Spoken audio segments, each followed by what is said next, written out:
cruel cats and cretins, and welcome to the Hairy Scary Countdown, hosted by me, your ever-loving horned red fuzzball, Cliff. Doing what I always do around here at the Erie Cemetery, and that's getting things ready for tonight's big show with the Mummy and the Monkey, yeah.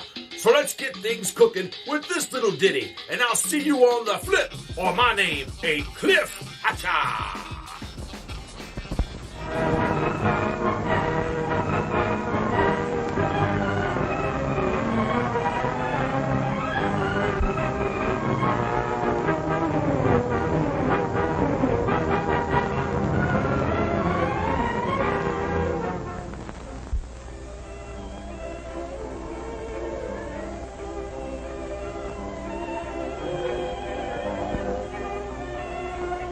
Poor Barbara, not for her the carefree hours of happy play, nor the busy hours of work and study. What has happened to her that she lies there so hot and feverish, so weak and dizzy, so miserable with suffering and pain?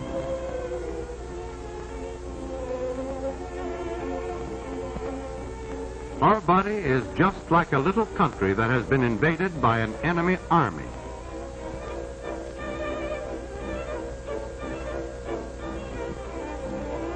But the enemy in this case is not big soldiers. This invading army is so tiny that it can be seen only through a microscope. Its soldiers are the germs of communicable disease. Some of these disease-causing organisms are so small that they cannot be seen even with the most powerful microscope.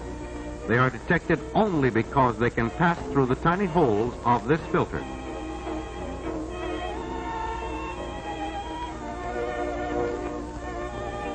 A communicable disease is one which can be caught from someone else. This means that the germs have to leave the body of a sick person and enter the body of one who is well. The usual gateway by which they enter is through the mouth or nose.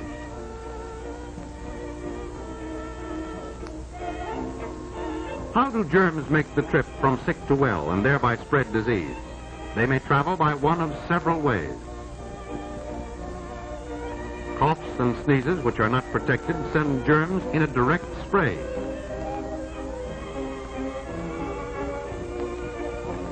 Kissing also gives germs a direct short trip. The public drinking cup is a favorite means of travel. Water as we find it in nature may have harmful germs in it. If we drink such water without first boiling it, we are giving these germs a free ride into our bodies.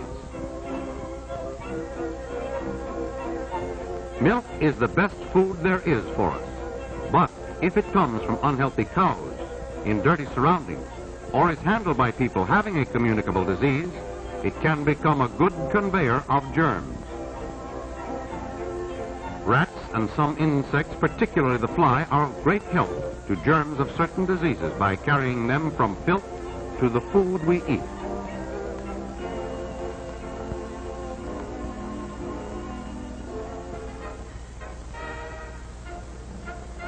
Thus you see that germs have several ways of traveling from the sick to the well. As individuals and as a community, we can do many things to halt this movement of germs and prevent the spread of disease. A healthful community must have a safe water supply. Here we see sedimentation and chlorination, a part of the process of water purification. In rural areas, a safe water supply requires a properly constructed well located on higher ground and at a considerable distance from the toilet.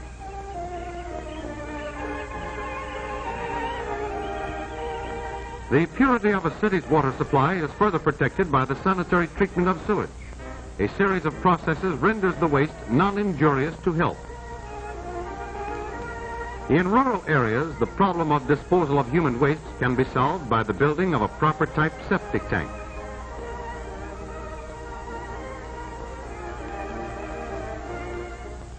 Or, if this is impractical, by building properly constructed sanitary toilets.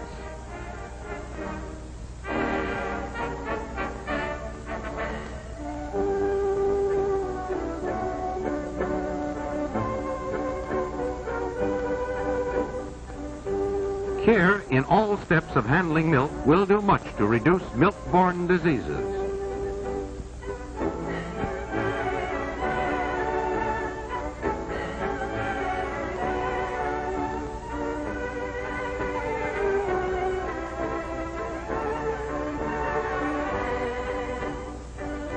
Cleanliness in the dairy, healthy cows, clean and healthy milkers, sterilized buckets, and cans so constructed as to keep out dust and flies all help to bring us safe milk so important in our lives.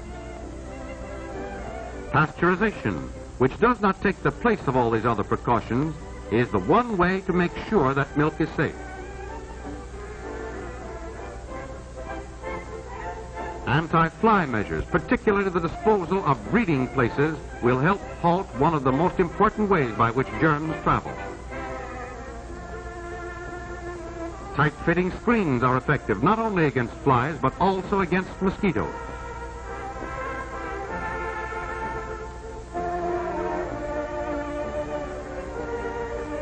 We can do much to prevent the spread of disease by keeping away from those who are sick.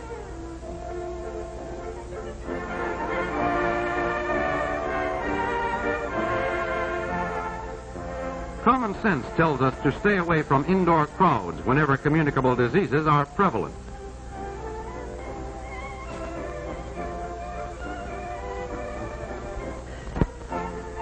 Always call the doctor early whenever a communicable disease is suspected. Early treatment may lessen the severity of the sickness and halt its further spread.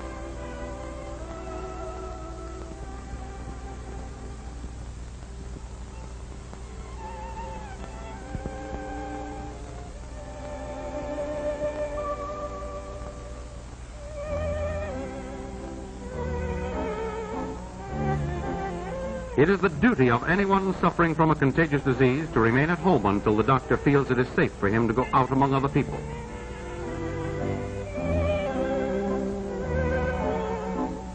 Some diseases, such as smallpox, diphtheria, and typhoid fever, could be wiped out entirely if each and every one of us took advantage of the time-proved protection offered by vaccination and preventive inoculation.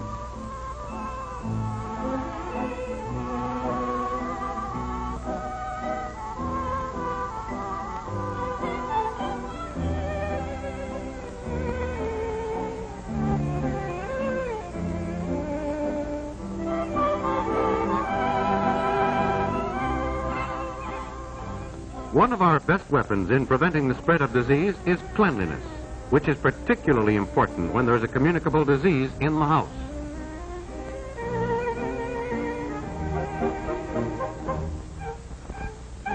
Certainly, cleanliness should be observed in all places where food is sold or served.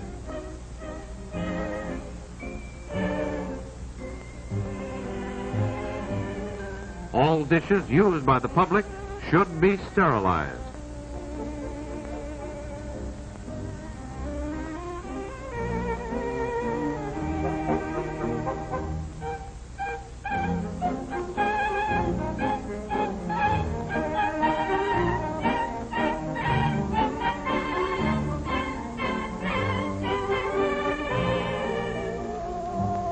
Our hands may pick up germs.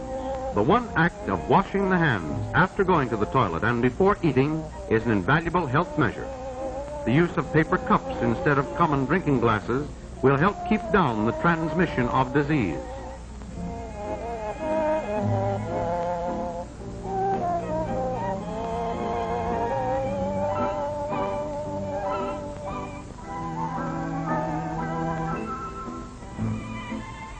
We cannot keep all germs from entering our bodies, but wise old nature has placed within us natural forces capable of fighting the invading armies of disease. The better the condition of our health, the stronger this last line of defense against the invader. Building up this resistance depends upon a well-balanced diet which satisfies all the food requirements of our body.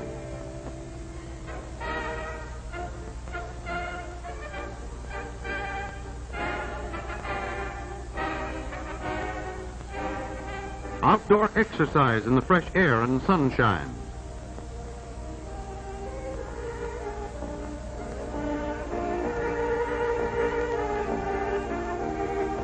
At least 6 glasses of water daily.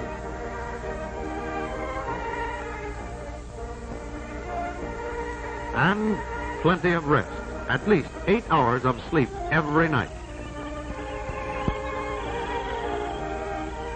Every step we take to prevent the spread of disease means increased happiness and greater living efficiency for all of us.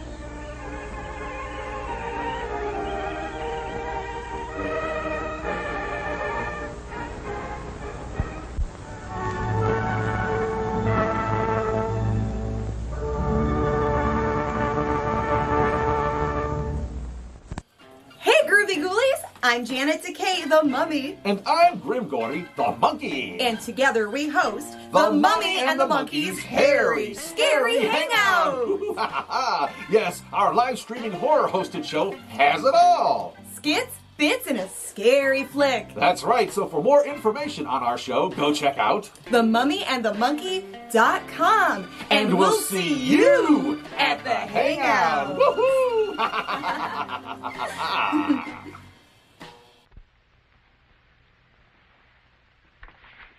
I told you the PTA's coming tonight, George. I'm too busy for nonsense. PTA, huh? Gonna serve your coffee? If you joke about my coffee again, you hear, Mrs. Olson, like a broken record. Well, it's one committee member to another. Maybe you should try Folger's coffee. Why Folgers? They blend it special. Folgers uses mountain-grown coffee. Mountain grown? Yeah, that's the richest kind. Bet your husband tastes the difference. Mrs. Olson, I'll try Folgers on him tonight. How about another cup, honey? You seconds on my coffee? Tastes kind of great tonight. See? No trick to making coffee. All you need is a better coffee. Folgers. Try Folgers, the mountain-grown coffee. Mountain-grown for better flavor. Into the deepest jungles went Pressman toy makers looking for something new. The secret they brought back for you is incredible. The Pressman Witch Doctor Head Shrinkers Kit. Plastic flesh, mixing cauldron, and petrifying potion. Just pour it into the mold, and in minutes you can add monster hair. Paint it with a coloring kit included, or make up your own decorations. In 24 hours, the heads shrink down. Now, shrunken heads for all occasions. Collect them, swap them, give them to your Witch Doctor friends. You can always cook up more with Pressman's Witch Doctor Head Shrinkers Kit. What you are about to see is bizarre, unsettling, and riveting. Sparkling soft drinks. Ain't nothing like a good Mountain Dew. Hey! Hey! Steaming hot coffee. Roses are red, and how do you do? Drink 4 of these and woo, woo, woo, woo. Steamed or grilled hot dogs. Oh, my God.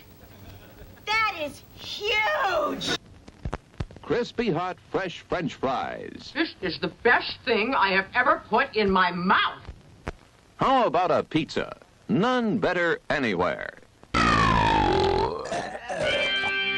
Well, that's a wrap for the countdown. Now on with the show!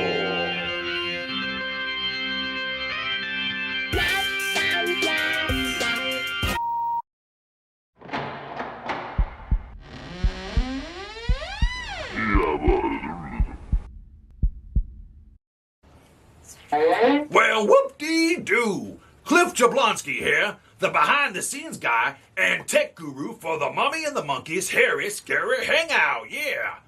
It's that time of the week again, and you know what that means? We're all DTF. We're all down to Friday, because around here, we're all about WAP. That's right, you know what I'm talking about. We came to please. So let's get this party started. Gotcha!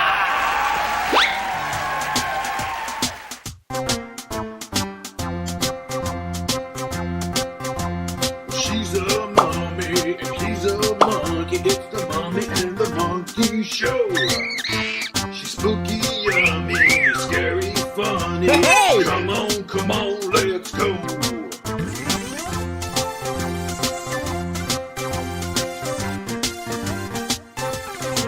This haunted hullabaloo is just waiting for you. Join the Mommy and the Monkey Show.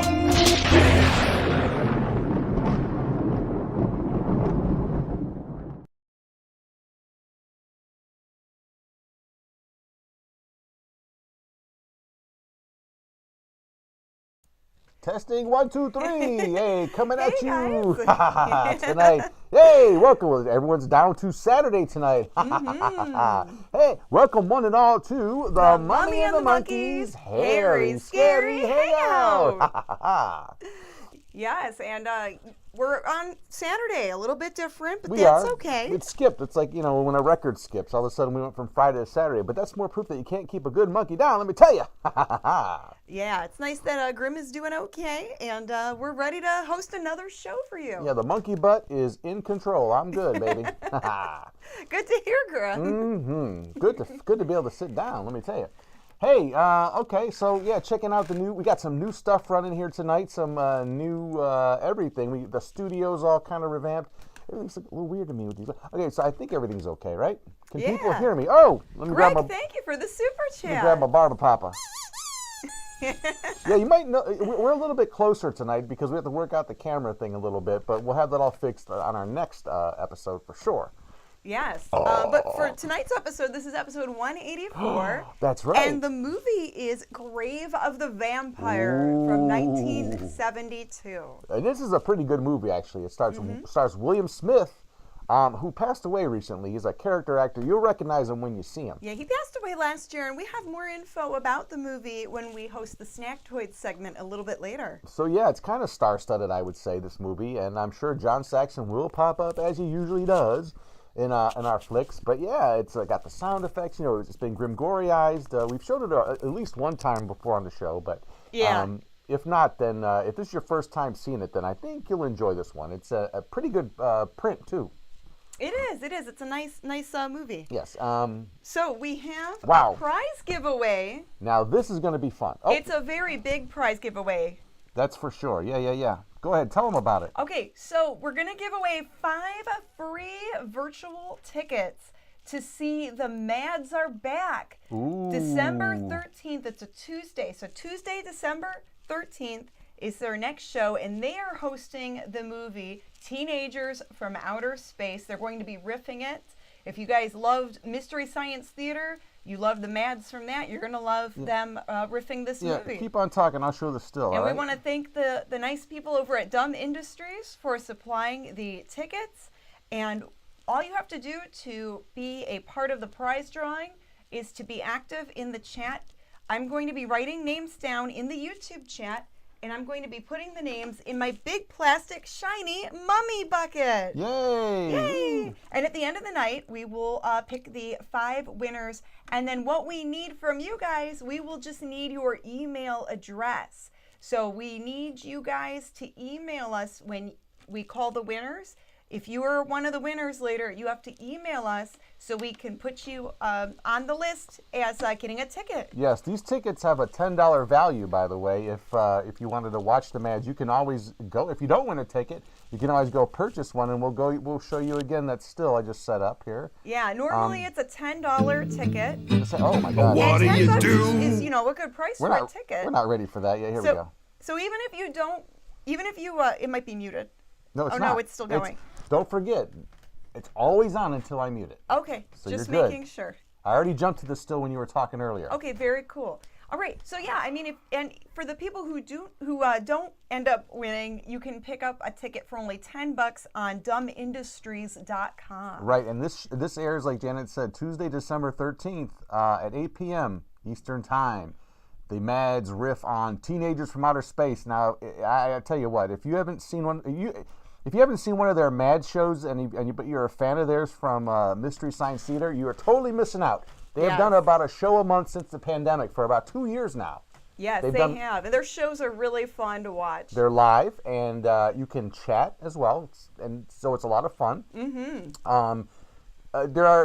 There actually is going to be a Mummy and the Monkey promo on that broadcast as well. Yeah. So you might want to check it out just for that. So yeah, they're going to be playing a MummyMonkey promo. We're Yeah. really happy that they're wanting to do that. When they do their countdown before the show starts, will be one of the promos playing. Yes, so Chris gave us 5 free tickets to give away. I can't believe that. So Yeah. again, you're going to pick people randomly? I'm going Or are they to gonna write. email us? I'm going to write down the names Okay. in the chat. That's what I mean. And then I'm going to pick 5 winners at the end of the night. So randomly? Yes, through the drawing, how I usually That's do with the random. Mummy bucket. Is that not random? It is. Oh, okay. But it's the drawing from the bucket. I was just checking my vocabulary there. I thought maybe It's random how- meant something else. It's how we usually do. But random might have been a house. No, Get it? it's. Anyone know random house? Anyway. Anyways, and then the ones that do win, they need to email us so we can forward your email over to Dumb Industries so they can get you your ticket. Well, now the only problem with this, what I don't like about this is that some people won't email. So how are we going to give these tickets away properly? Well, if they don't email us within the next couple days, then I will just pick someone else. Okay, because that's just how it will have to work. Right, because the show is like 2 weeks out, so there's a little time. Yeah, but you want to make sure it's reserved ahead of time. Absolutely. Oh, I know that. So so you be on your P's and Q's tonight if you're in. Well, if you're in the chat, you're automatically going to be entered. So stay to the end of the show to know that you won. Yes, okay. And we had a couple super chats go through, so let's go there, and then we need to continue on with the shout out. Yes, we've got a big show tonight, actually. Yeah. Yep. So I need to see who they were. But real quick, let me say that we're to prepare and to celebrate the great, It's right there, Greg. Can I move this here? Yeah, I need to be able to see. To celebrate, as I was saying. Okay, we'll do these. Michael and Terry Shook, thank you for the super chat. You can drive this That's part really if you need sweet. to find what you need. Yeah. Well, it's I don't want to bump anything on here. Not touching anything. Okay. Is that so it? that's all for now. Okay, I just wanted to make sure we didn't miss that one. Thank the Shooks, yeah. And again, to celebrate the Mad's upcoming show, we actually were granted an interview with them. They were nice enough to talk to us several years ago. And we called it the Mummy and the Monkey Meet the Mads. And we interviewed them over Zoom. I think that was the platform we used. Yeah, it was a few years ago during the pandemic when it first started or whatever. And they were like 2 or 3 shows into their to their Mads thing. So yeah, and they were gracious enough. Yeah. Yeah. Grape juice enough to give us an interview. Yeah, the mouth is still kind of. I'm hungry. I need food. So anyway, you'll see interview footage with them a little bit later in the show. Yeah, we had 4 segments. We're going to show you 2 of them tonight. Okay, let's continue on with the shout-outs. So we've got our mini monsters that watch. Yay, mini monsters. Woo! We have people that watch with their mini monsters. We aren't a kids show, but we try to keep it for most ages to watch. It's up to the parents to decide. By the by, can everyone hear me okay? Because we're using lapel mics now. Look at that. We're all fancy. I think people can hear us okay. Linda says, glad you're feeling better, Grim. Yeah. I gotta hold this up like I'm talking. All right. Okay, here's Miss Petunia, the little zombie ghoul. She says hello. Oh, and let me get Fart Word. He's still down here hanging out. She says hi to the mini monsters. As stinky as he ever was. She's sitting over here. She's ready to watch the movie. Okay, let's get on with Mini Monster. Oh, you're not gonna hold her? No, it's okay. I've got the list. All right, ready? I don't want her to fall off the lap. All right, we're going to sing the Mini Monsters as we always do. The Mini Monsters chant. Round a 1 and a 2 and a 3. Mini Monsters, Mini Monsters. Roar, roar, roar. Mini Monsters, Mini Monsters. Here they are. Mini Monsters shout-outs, too. Wow, he's heavy. We've got Baby Joe. Woohoo, Baby Joe. How'd it go? And Dimitri and Lucy. Yeah. And Adam and Peanut. Adam and Peanut. Yeah. And then Mia, a.k.a. Scoob. Yeah, Mia is not Eula. And then we've got Miss Charlotte. Hey, Miss Charlotte. Hello there. We've got Taylor and Mac. Aww. Hi, guys. Gabrielle, Annalyn, and Eva. Aww. Hi, Minnies. And then Mackenzie and Isabella. Oh, nice. And Miss Carly. Carly. Hello. And then Cassandra and Miss Violet. Hi, Violet. Hi. And then we've got Lil Kong. Lil Kong. And then Atticus. Cool and name. Penny. We can't forget them. Never forget the Penny. And Miss Hannah. Hi, Anna. And then Dario. Dario, the coolest guy in the world. Yeah, and then Miss Sienna in Germany. I love that. She's getting big now. She's almost off that Mini Monsters list. I know, she's almost grown up. Yeah. And then Julius and Morgan. All right. And then Willow and Xander. Xander. Hi, guys. Cool. And then Miss Araya. Araya Sunshine. And Mr. Trayvon. Trayvon. And then last but not least, we have Noelle and Miss Emily. Mm-hmm. Well, thank you so much, kiddos, for watching. You get out of here. All right, and then here's for the grown-up monsters Oh, watching. boy, they love this part. This is the favorite part. Magic Macabre Mirror. Magic Macabre Mirror. Tell me, who be here? Who be here? I see Connie, James Muscarella, Kirk Carrington, Captain Awesome, Dash Cam, Connie Cleary.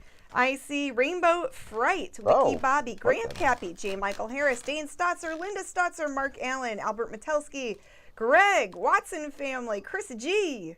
I see, let's see, Jeff and Mark Powers and Travis and Joe.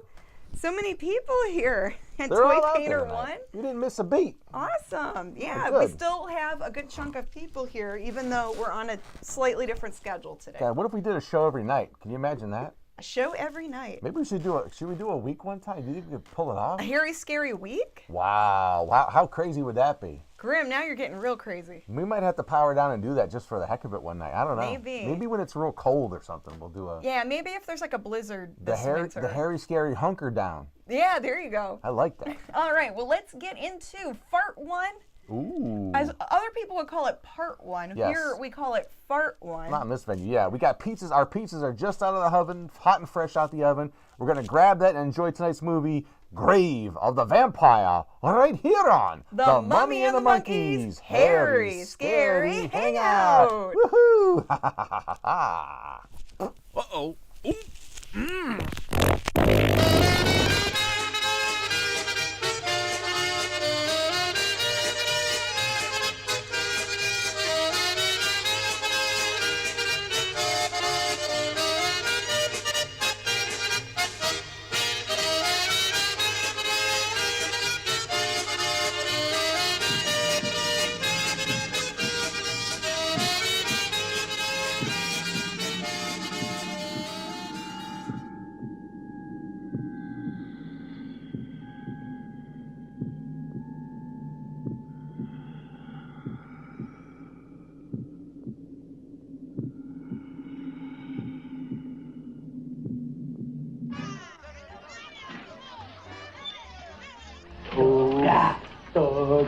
Toga.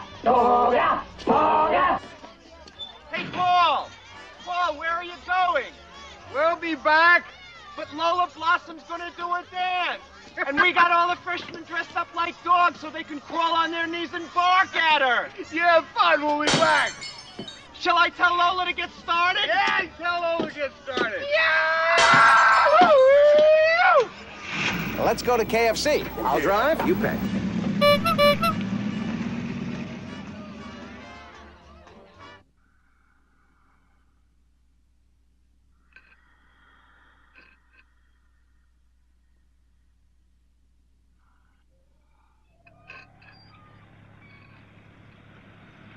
This looks extraordinarily bad.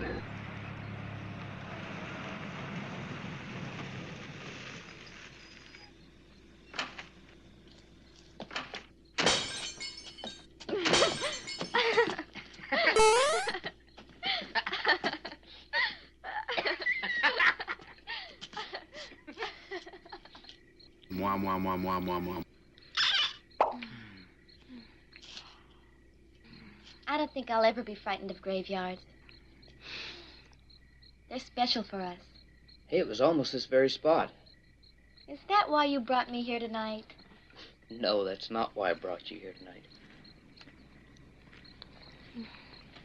I saw you peeking into the bedroom where Lola Blossom was getting dressed. I wasn't peeking. Well, what do you call it then? She just left the door open. Go on, Paul. I merely suggested to her that perhaps she should close it. Yes, Paul. I understand.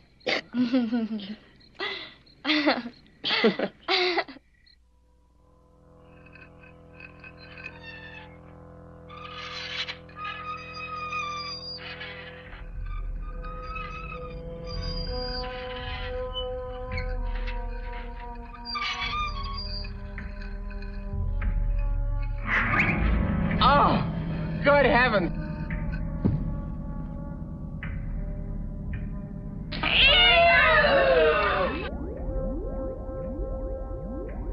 Yeah!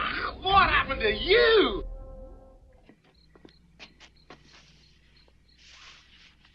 this howdy-doody looking mother fella. Hey, Leslie? Oh, Paul, it's beautiful. Yeah, right. Will you marry me, Leslie? Hell no. Yes, Paul. Anytime you want me to. I love you. It was my grandmother's. I've never seen anything so beautiful. You know, the only thing I own is this car, and it isn't even paid for yet. We can move into my folks' summer place anytime we want to. It's boarded up since they died. We can make it livable. And it's only 10 miles from here. What was that? We're not the only two out here.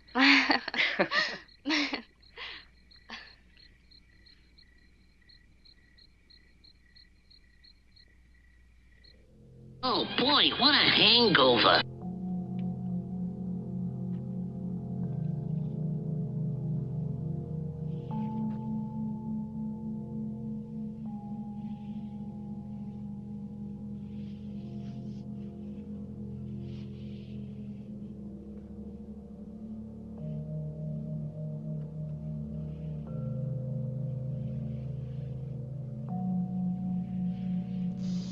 Ooh, you have that just rolled out of bed smell.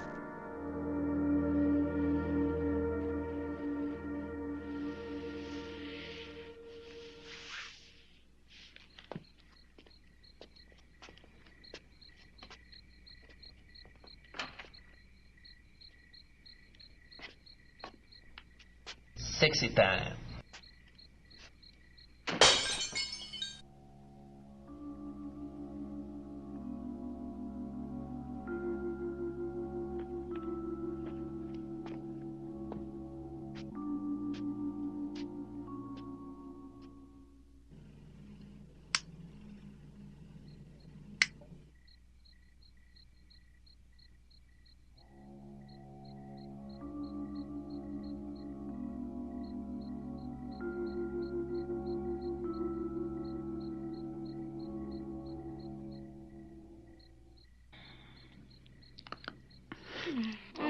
Are you a habitual violator or something? What is it? I love you.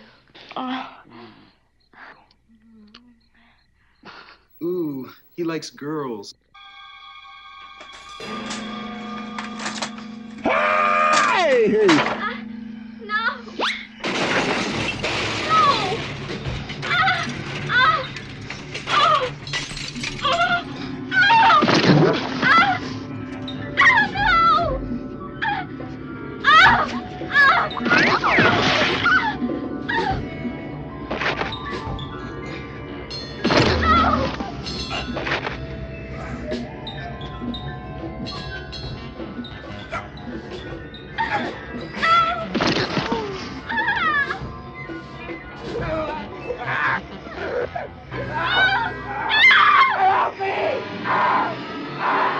You're dead meat, Pilgrim.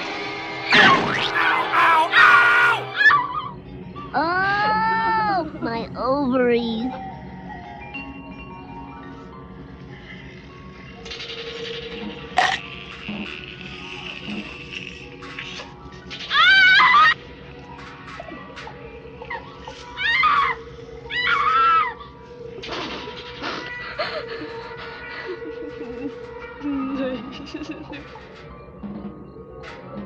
Uh-oh.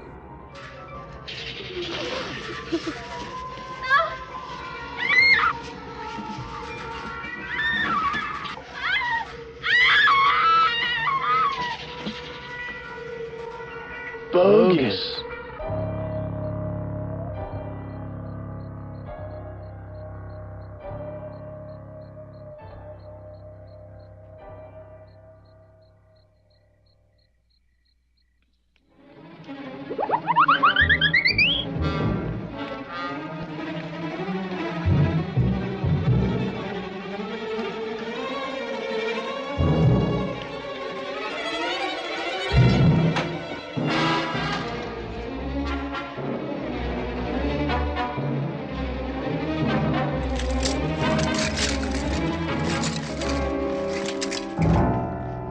What is the matter with you?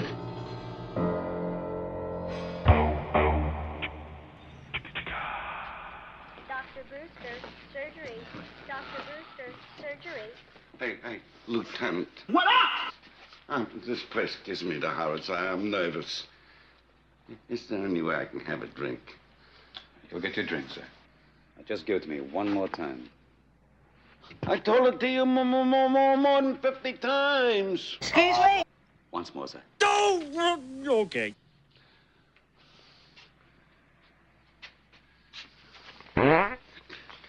I was asleep by the rear gate of the cemetery. I heard a thumping sound. I heard a woman scream. That woke me up. What else? Then I tried to go halfway back to sleep. All right. But the sun was coming on. I couldn't keep my eyes closed. You confusing me. So I got up and walked a bit. And then I saw a dead man. Terrible, terrible. And then another man climbing out of an open grave. Got up yelling and screaming. And I looked down in the grave, and there she was. When you saw the man running, can you remember if the sun had completely risen? I was so frightened when I saw that dead boy's face, I couldn't think of anything else. Try to think now. I'm trying to think, but nothing happens. I don't remember the sun. I only know it was like a grayness when the night is over.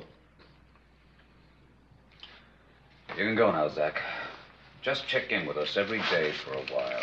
Oh, thank you, Lieutenant. I will.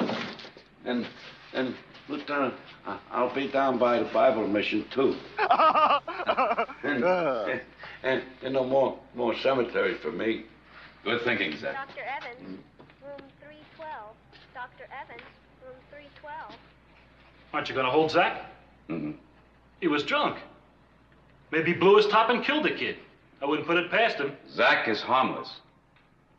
And what's all this about the sun having come up or not? It's none of your business. The kid's body was drained of blood, wasn't it? He was badly cut up. The blood just drained out. Then where is it? It wasn't on the ground, it wasn't in the car. I figure he was killed somewhere else and then dumped in the graveyard. Maybe you're right. Now look, Lieutenant.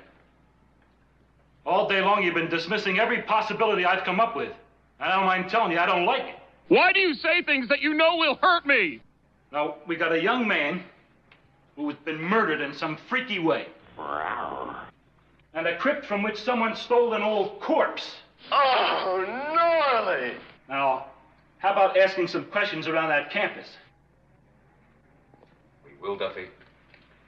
And any place else you feel we might come up with something. All right, then. You know everything because you're a man, and I know nothing because I'm a woman. Hello. Leslie, there are some gentlemen here from the police to see you. Oh, goody. Miss Hollander, I'm Lieutenant Panzer. This is Sergeant Duffy. How do you do? And we'd like to talk to you about what happened last night. It's not only what happened to you, miss. It's what could happen to others in the future. It's your duty under the law to... I'm going to show you some pictures.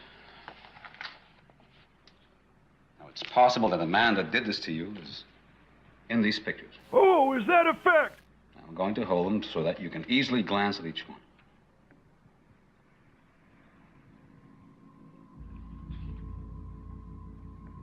I mean, this is about as interesting as listening to a John Tesh album. I'll keep on flipping them. And you keep on looking at them. The faces, Miss Hollander. The faces. Stop rushing me! That's a good girl.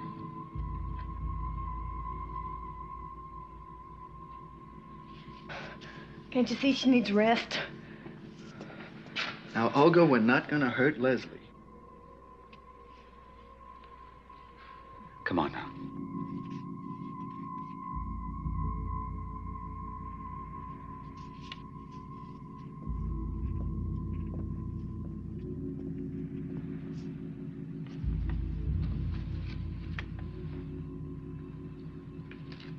Excuse me while I whip this out.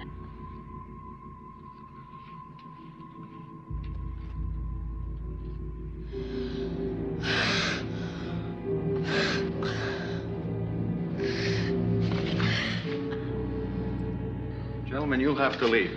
Sorry.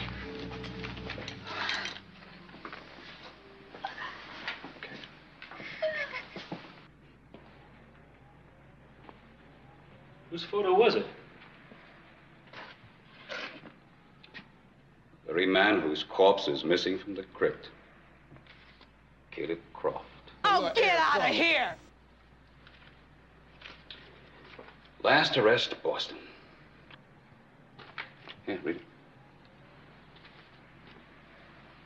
He escaped the same night they caught him.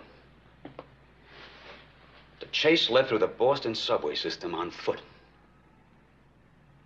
He accidentally fell on the third rail, and he was electrocuted. They shipped the body to California and placed it in that crypt. Thank you, Mr. Know-It-All. Almost 3 years ago. Lieutenant, you got a great record on the force. You could very easily be up for chief. But just let it be known that you believe that somebody got juiced with 50,000 volts and 3 years later climbs out of his grave, commits a murder, and then runs off into the sunrise like Bela Lugosi. Yes. You'll lose your job, your pension, everything. You've convinced me. Like hell I have.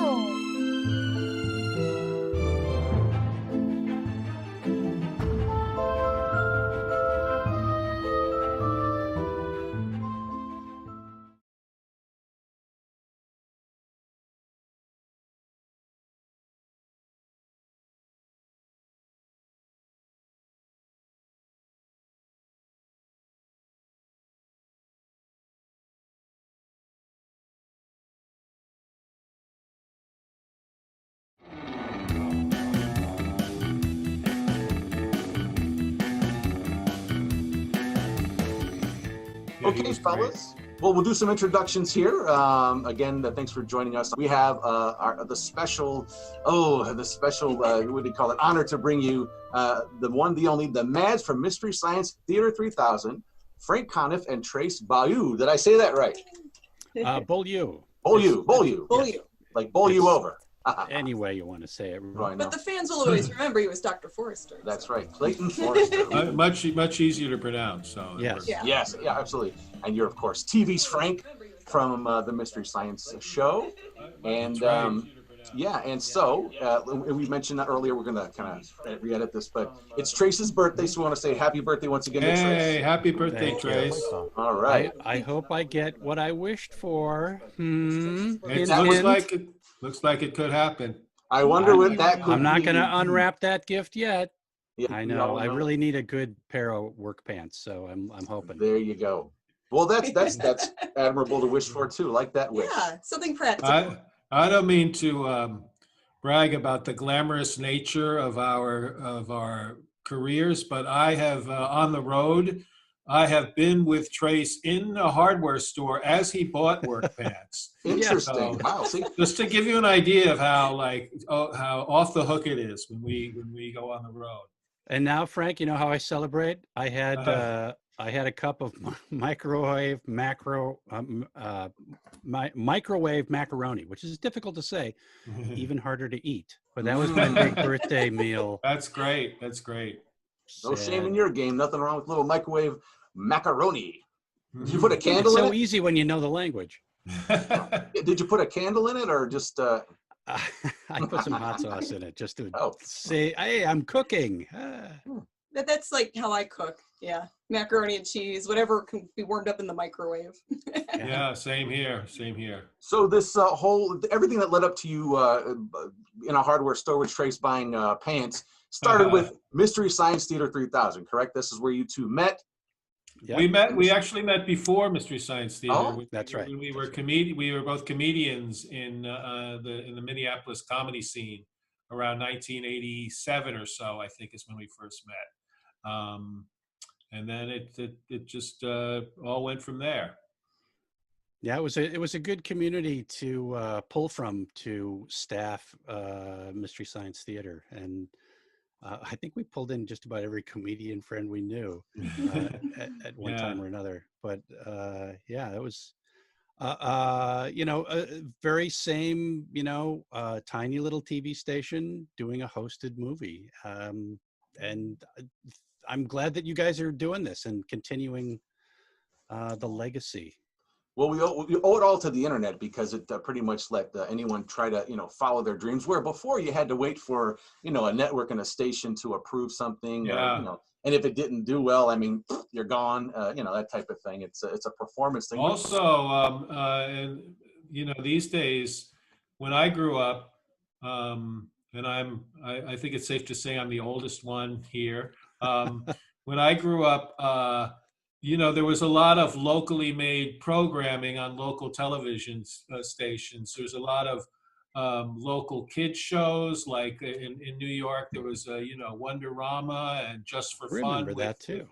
Just for Fun with Chuck McCann and the horror hosts, and the local people like hosting the Three Stooges, like Officer Joe Bolton and Captain Jack McCarthy hosting Popeye cartoons. And that's all really gone away. So you're right about the internet being a good way to fill in that gap, because the only thing local channels produce now is the local news. Otherwise, all afternoon it's Judge Judy and nationally syndicated talk shows.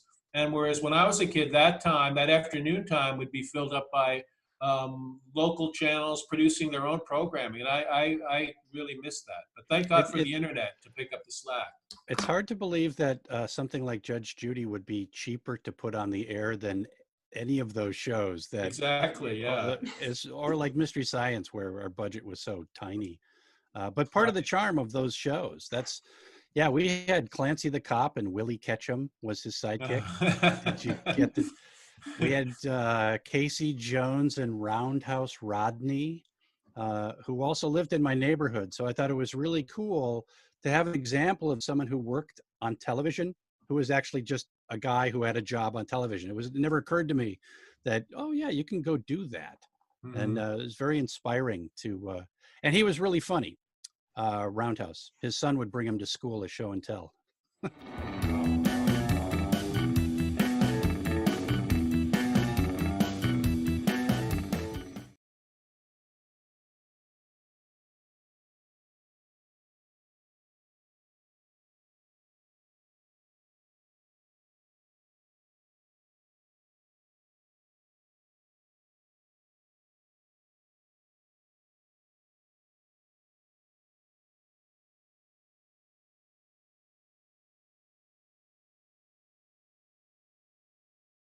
Hear all that? Oh boy. There we go. Sorry guys, can you hear us okay? All right, hey. Welcome back to the Mummy and the Monkey's Hairy Scary Hangout. And we're joined by our buddy Louie here. The Hairy Scary Louie. He's sitting on your lap. Yeah. Hope you enjoyed the first part of Grave of the Vampire and that little excerpt from, or one of the segments from when we got to interview the Mads from Mystery Science Theater and their show, The Mads Are Back. Yes. Okay, good. Our audio's all right. Yes. Yeah, we were really happy that we got to sit and chat with them, and they were genuinely very nice. They were telling us all those details about their TV memories and, working together over the years and things like that. They weren't just like trying to rush us through or answering kind of generic. They're genuinely nice people. They were very, very nice, and hopefully we'll get a chance to maybe ask them some more stuff in the future. But I'm just happy that we've been able to talk to some of the greats in the industry. I mean, our local, heroes, Big Chuck and Little John, and Superhost, and then national celebrities like Mystery Science Theater 3000's, the Mads. I mean, that's pretty big. Yeah. We love that. It's a lot of fun. We're happy that we're able to talk to them. Yes, all of that. Anyway, so welcome back to the show, and we're going to do the thing. Oh, I don't have the Snack Toys thing loaded up. See, so many bits and pieces we got to put back together, this puzzle. Okay, so anyway, without the logo. We could still talk about it. You know it, you love it. People are saying that we sound a little soft with the mics. Oh. So we could just speak up a little bit. I'm yelling. Okay, well let's speak up and we're good. Hey, let me adjust Yeah. my a little soft, huh? Do we A have little it? soft. Do we have it all cranked up? Let's see. The mic is all the way as up as it's gonna go. There we go. And maybe if I where's yours at? It's Oh, not close enough. It has to be closer to your mouth. Okay. Your munt. Well, maybe I'll just pin it to the hair. Maybe that'll. And maybe that's better. Maybe, baby. Is that better, guys? I don't know. I can hold it like this, but that's cheating. You Go could, ahead. all right. Don't stare, So just our do it. next segment is the snack toys segment. So the Mummy and the Monkeys snack toys. Old movie. Oh no, new yummy snacks. Old movie facts. Right? New yummy snacks, old movie facts. That's right. They said that's better.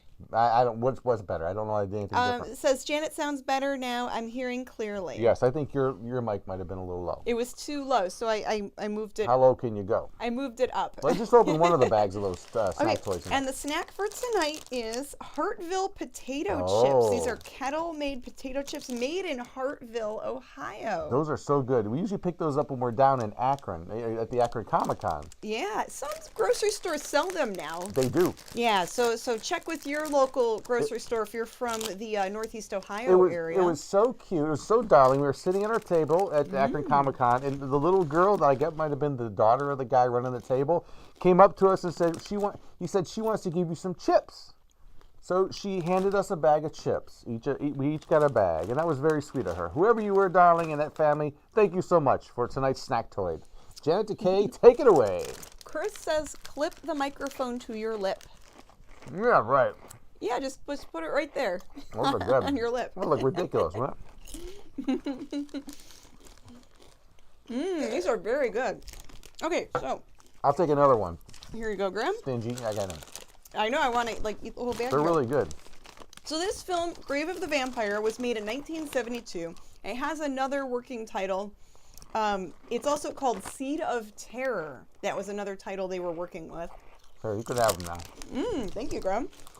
And it was written by a guy named David Chase. Oh, that guy. You may know him because he wrote The Sopranos, the big HBO hit TV show, The Sopranos. He also wrote a lot of other television shows, but that's like the big one. I love The Sopranos. I watched the whole thing. A lot of people really liked it, yeah. Yeah, but I watched all this, I caught every episode when it came out. I loved it. Yeah, it's very good. Now, John Hayes directed the film, and William Smith, he passed away in 2021. He lived to be 88 years old. He plays John Eastman in this movie. He was an actor for 79 years of his 88-year life. That's true, yeah. So most of his life, he was acting. And he was in TV shows like Hawaii Five-0, Batman, the 1960s Batman show, Kolchak the Night Stalker, and so many more. If you look him up, there's just this huge list of everything he was in. Yeah, he mostly played heavies. That's the industry word, the film industry word for, like, tough guys, bad guys. But I don't think he's appeared in the movie yet. I think he does. I think he shows up in the next episode. Oh, the next part. Well, you'll see him later. Yeah. Okay, so Lynn Peters, she plays Anne in this, and she was a fashion model from England that came over to the United States to try her hand at acting. Very cool. And she was in 3 episodes of Batman, the 1960s Batman TV show. Right. She played Lady Prudence. She was also in episodes of Get Smart. She was in The Man from U.N.C.L.E. and later on The Girl from U.N.C.L.E. She quit acting in the 1980s, though, to start a catering business, and she catered to celebrities like Frank Sinatra, to name one. Old Blue Eyes. Yeah. So, Could you hear that? Yeah, you get to hear all the crunching. Wow. So those are the snack toys. Ooh. So very cool. I don't know. She goes from modeling to acting to catering. Is that any? Can you hear me any better? I clipped it right under my jaw. I don't know if that's. I've got it in my hair now. What are you talking about? Kirk's the microphone. Oh, okay. Kirk says pumpkin pie and French fries. French for farts. Me. I almost said French farts. Ha Wee wee. And James Muscarella says, my snack toy are Little Debbie Christmas iced gingerbread men. Oh, those are good. Just give me chocolate, says Anonymous. It's like baby metal. Give me chocolate. Chocolate. All right. All right, very cool. So Wow. there are the snack toys, Grim, and the movie's really good. So let's get back into Fart 2, and let's continue on with the movie. And That's right. We'll write down more names for the mummy bucket for the big prize drawing. That's right. So here you go. Part 2 of Grave of the Vampire right here on the Mummy and the Monkeys. Hairy Scary Hangout. Don't get no hairier or no scarier. Ha ha. Oh, dang Torgo Bell. You fiend! Don't waste your breath, my dear. No one can hear you. My basement laboratory is soundproof. Why did you bring me down? You know I'm afraid of the dark. I need you for a painless experiment. Within the hour, I will have completely drained you of blood. You're a maniac. You'll never get away with this. Mike will find me. You better give up them cigarettes, buddy, or the groundhogs will be bringing you your mail. Know what I mean?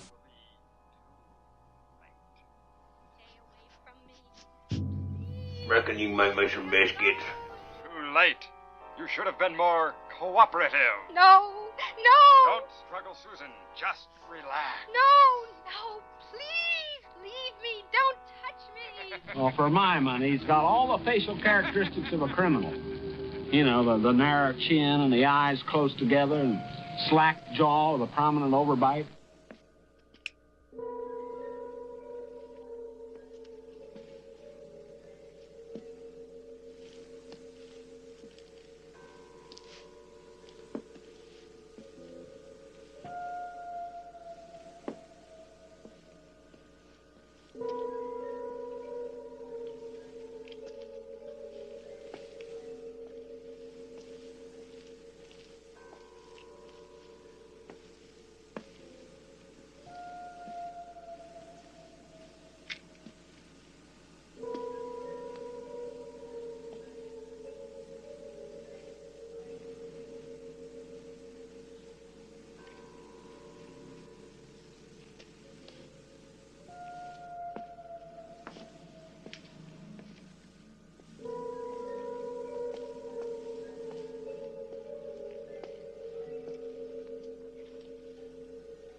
Ouch. Doctors pretend like they know everything. Pills, needles, talk. And the people wither away. The pills help me, Olga. They help you forget you're alive. Olga, I would like to talk to Leslie alone for a few minutes. I've been taking care of Leslie for 24 hours a day, but now I have to leave for a few minutes. It's all right, Olga. My husband died from pills. Well, isn't that special?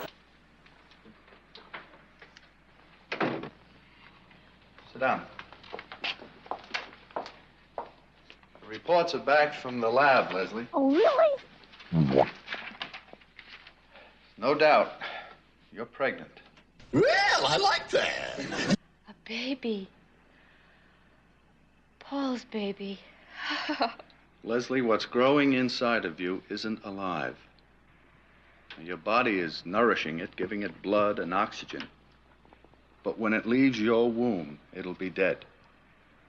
There must be some mistake. There's nothing wrong with my baby. I'm healthy and Paul was healthy. You don't know everything. Olga was right. Leslie, I've been your doctor most of your life. Now, there's no mistake. What's inside your womb isn't a human being. It's a parasite. It'll drag you down and it'll kill you.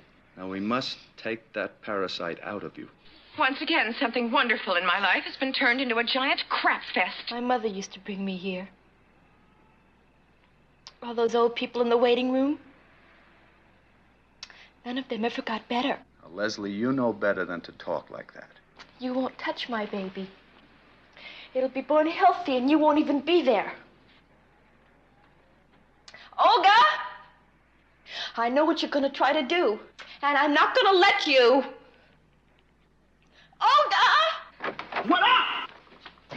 Olga, take me away from here. We're not gonna see any more doctors. Come on, baby. Leslie, please.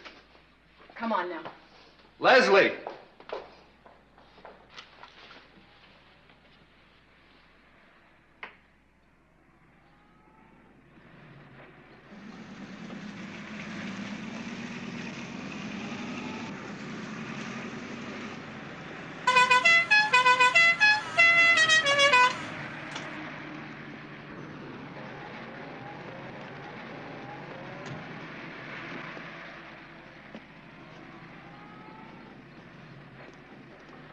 May I help you with your bag?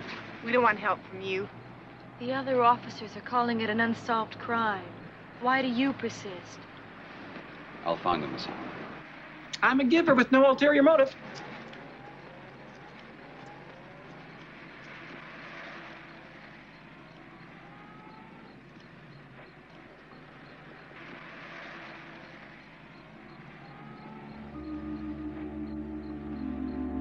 Why didn't you take a picture? It'll last longer.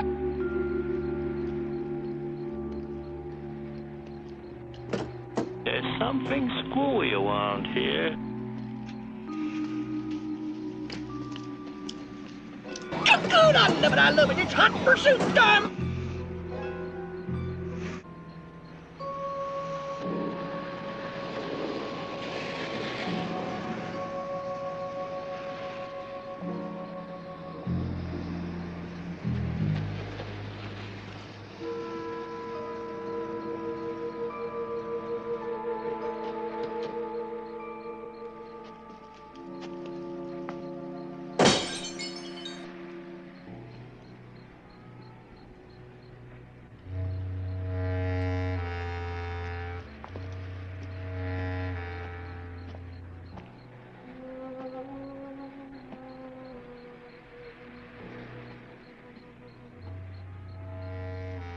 How far we finna walk, baby?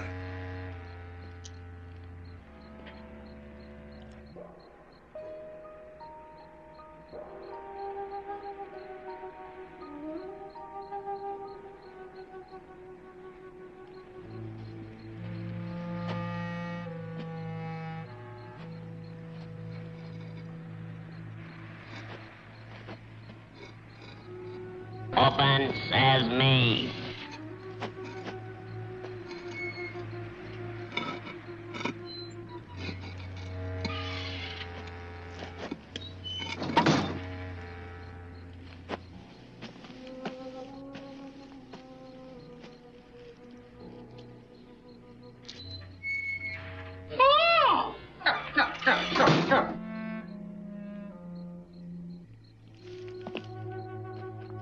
Hey! We are two wild and crazy guys.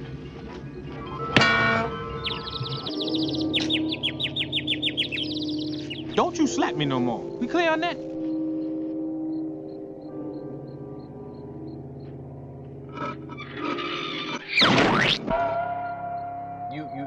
You ain't right, baby.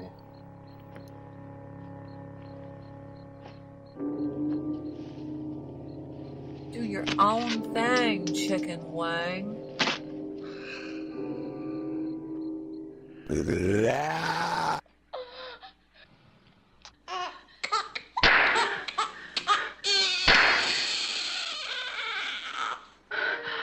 a boy. Now listen. It's a good, happy boy.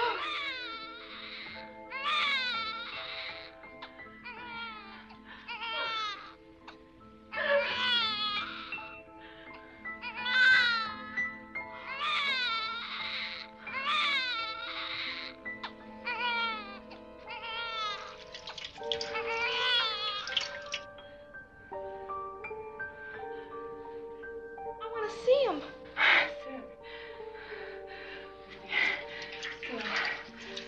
I want to see Paul's baby. Why don't you bring him to me?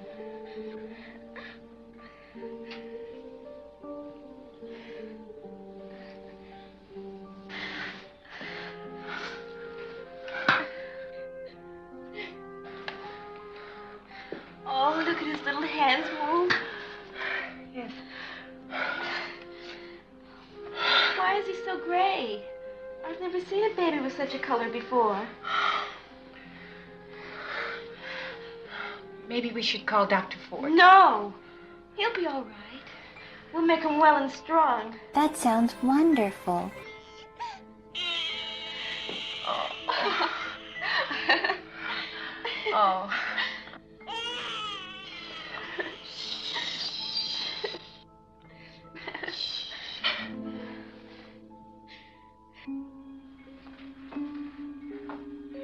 Please, Leslie. Let me call Dr. Ford. No doctors, Olga. But that baby's gonna die. It won't take milk. It won't die. Bring him to me. We'll try once more. I think we're getting into a weird area here.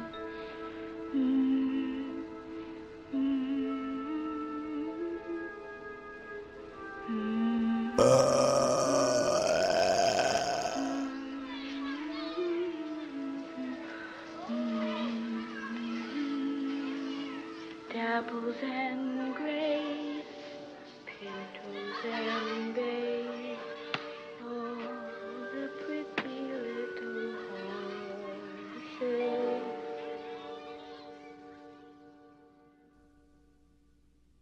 My mother found it difficult to tell me that I wasn't like other children. I could never share life with whole human beings. That's outrageous. I slowly learned that the thing that fathered me was no living, feeling man, but a malignant force, a cancer that refused to be destroyed. Oh! It wasn't only her blood that my mother gave to keep me alive. Her youth and her own life was sucked up into the syringe that fed me. I came to hate Caleb Croft for creating me in his image and for using my mother as a spawning ground for his evil. Yeah, well, you got a point there. I'm determined to destroy. Good for you. I've tracked him from country to country to the colleges and universities where he finds a fresh young blood he craves. Luck or an animal's sense of danger keeps him always one step ahead of me. But the circle is closing. Soon I'll meet my father face to face. Soon I'll have him where I want him. You the man.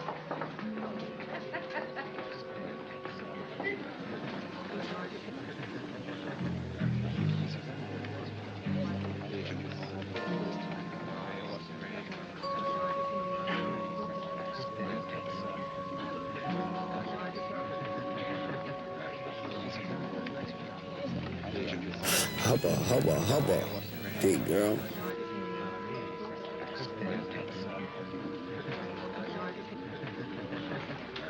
Is this Professor Lockwood's extension course on folk mythology and the occult?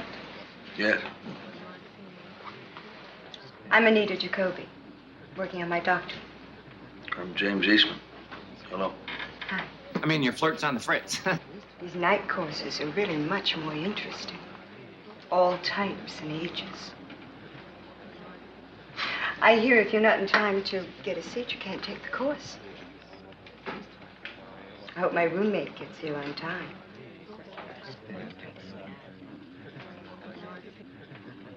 Hey, girlfriend!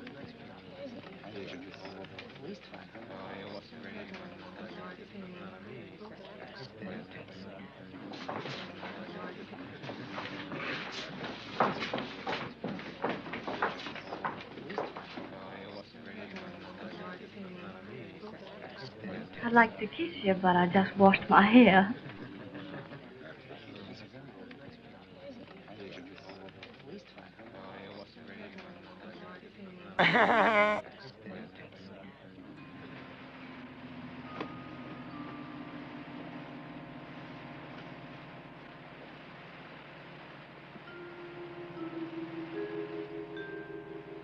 Sarah.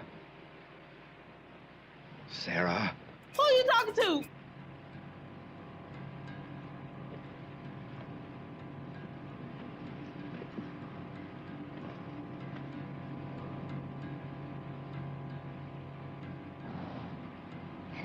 It's getting chilly.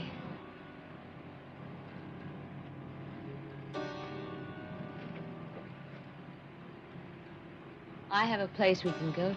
Oh, good for you.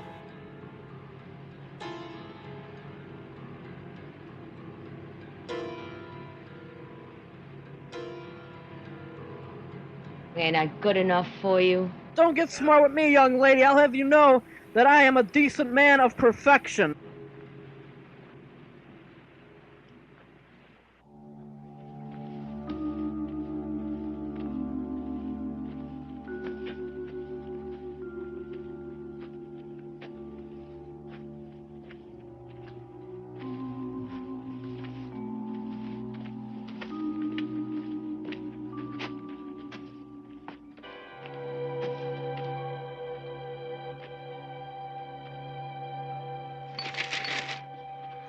Back off, Jack!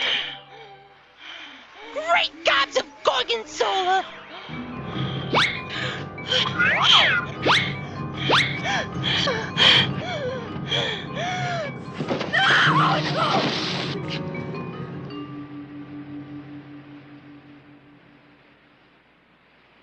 This is the best thing I have ever put in my mouth. And go. Hi, I'm Ola Ray, and you're watching The Mummy and the Monkey.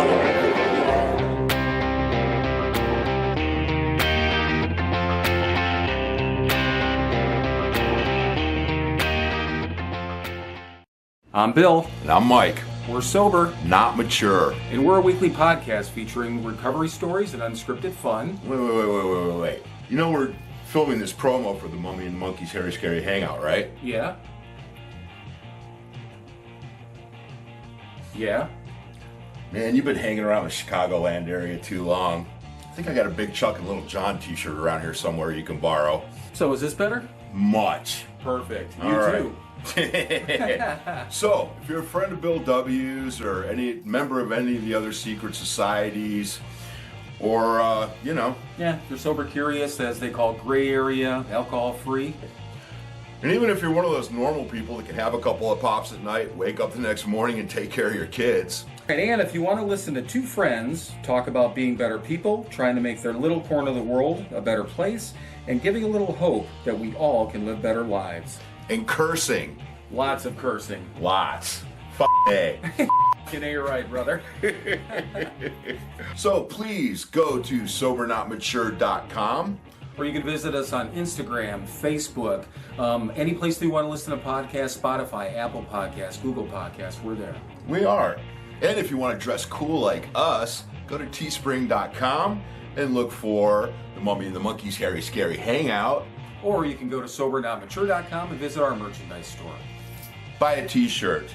And as always, we think you'll like what you hear. We are sober, but not mature. And cursing. Yeah. Lots of cursing. Yeah, lots of cursing.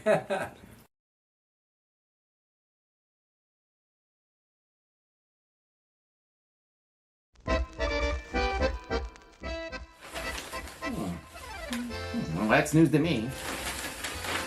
What's going on here? Hey, whoa. What's wrong there, kiddo? Why so blue? Being inside the house all this time got you down? Yeah, me too. Hey, look, I know all those things we like to do are kind of put on hold temporarily right now, but I just got a great idea that'll get both of our keisters out of this house for a while. You want to come and have some fun and adventure with me and explore? Yeah? All right, we're going to do it. So come on, let's play. Put those toys away. Yeah.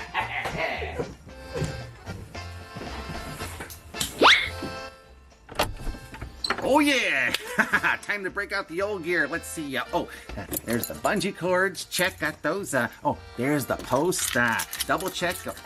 Can't forget pierogies. Yeah. How's that saying go? Better to have than stitching time saves 9. The only thing you have to forget it. Who needs to know all that stuff? Let's go do our thing. Yeah, let's roll, Stash. Let's roll. You're up with Yashu now. You're not stuck in the house. We're gonna have fun, you son of a gun. You're out with Yashu now. Company, halt! The great outdoors. Boy, Stasha, this is gonna do both of us some good. Now, I know all those caves and caverns are kind of closed right now, but there are literally hundreds of natural features all around this city. Yeah, come on. A left, right, left.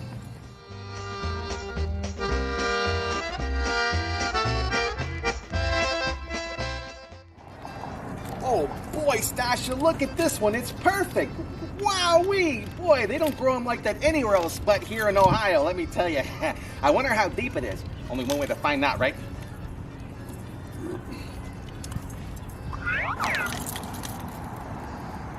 Wow! That thing's almost like a bottomless pit. Woohoo! Yeah, I can't wait to get down there. Let's get all geared up. Man, I love spelunking.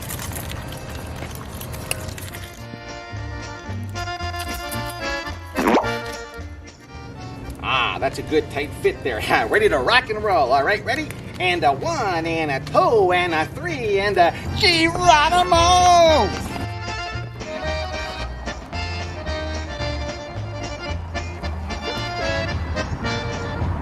Wow, Stasha, this hole's really deep. Get your doofus down here.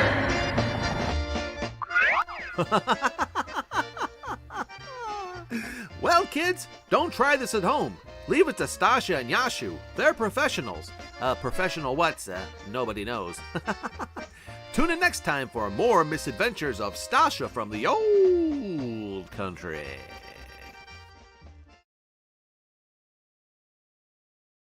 Baby, I think we're on now, yeah. Oh, hey, hi. Hey, the hi, you're as welcome as can be. Hey, welcome back, y'all. Welcome back to the Harry Scary Hangout. So we watched part 2 of Grave of the Vampire. Yeah. And then we watched the Sober Not Mature promo. Yes. Our friends at the Sober Not Mature podcast. And then we got to see a Stasha skit. Yeah, I mean, what more could you want on a Saturday night? Don't answer that. There's a lot of shows that you can be watching on a Saturday night, so Right. we're really happy that you're tuning in with us. Or you could be sleeping or taking a shower or anything. Yeah, so thank you for hanging with us. Especially on a Saturday night. Nothing like a Saturday night shower, right? Yeah. I don't know.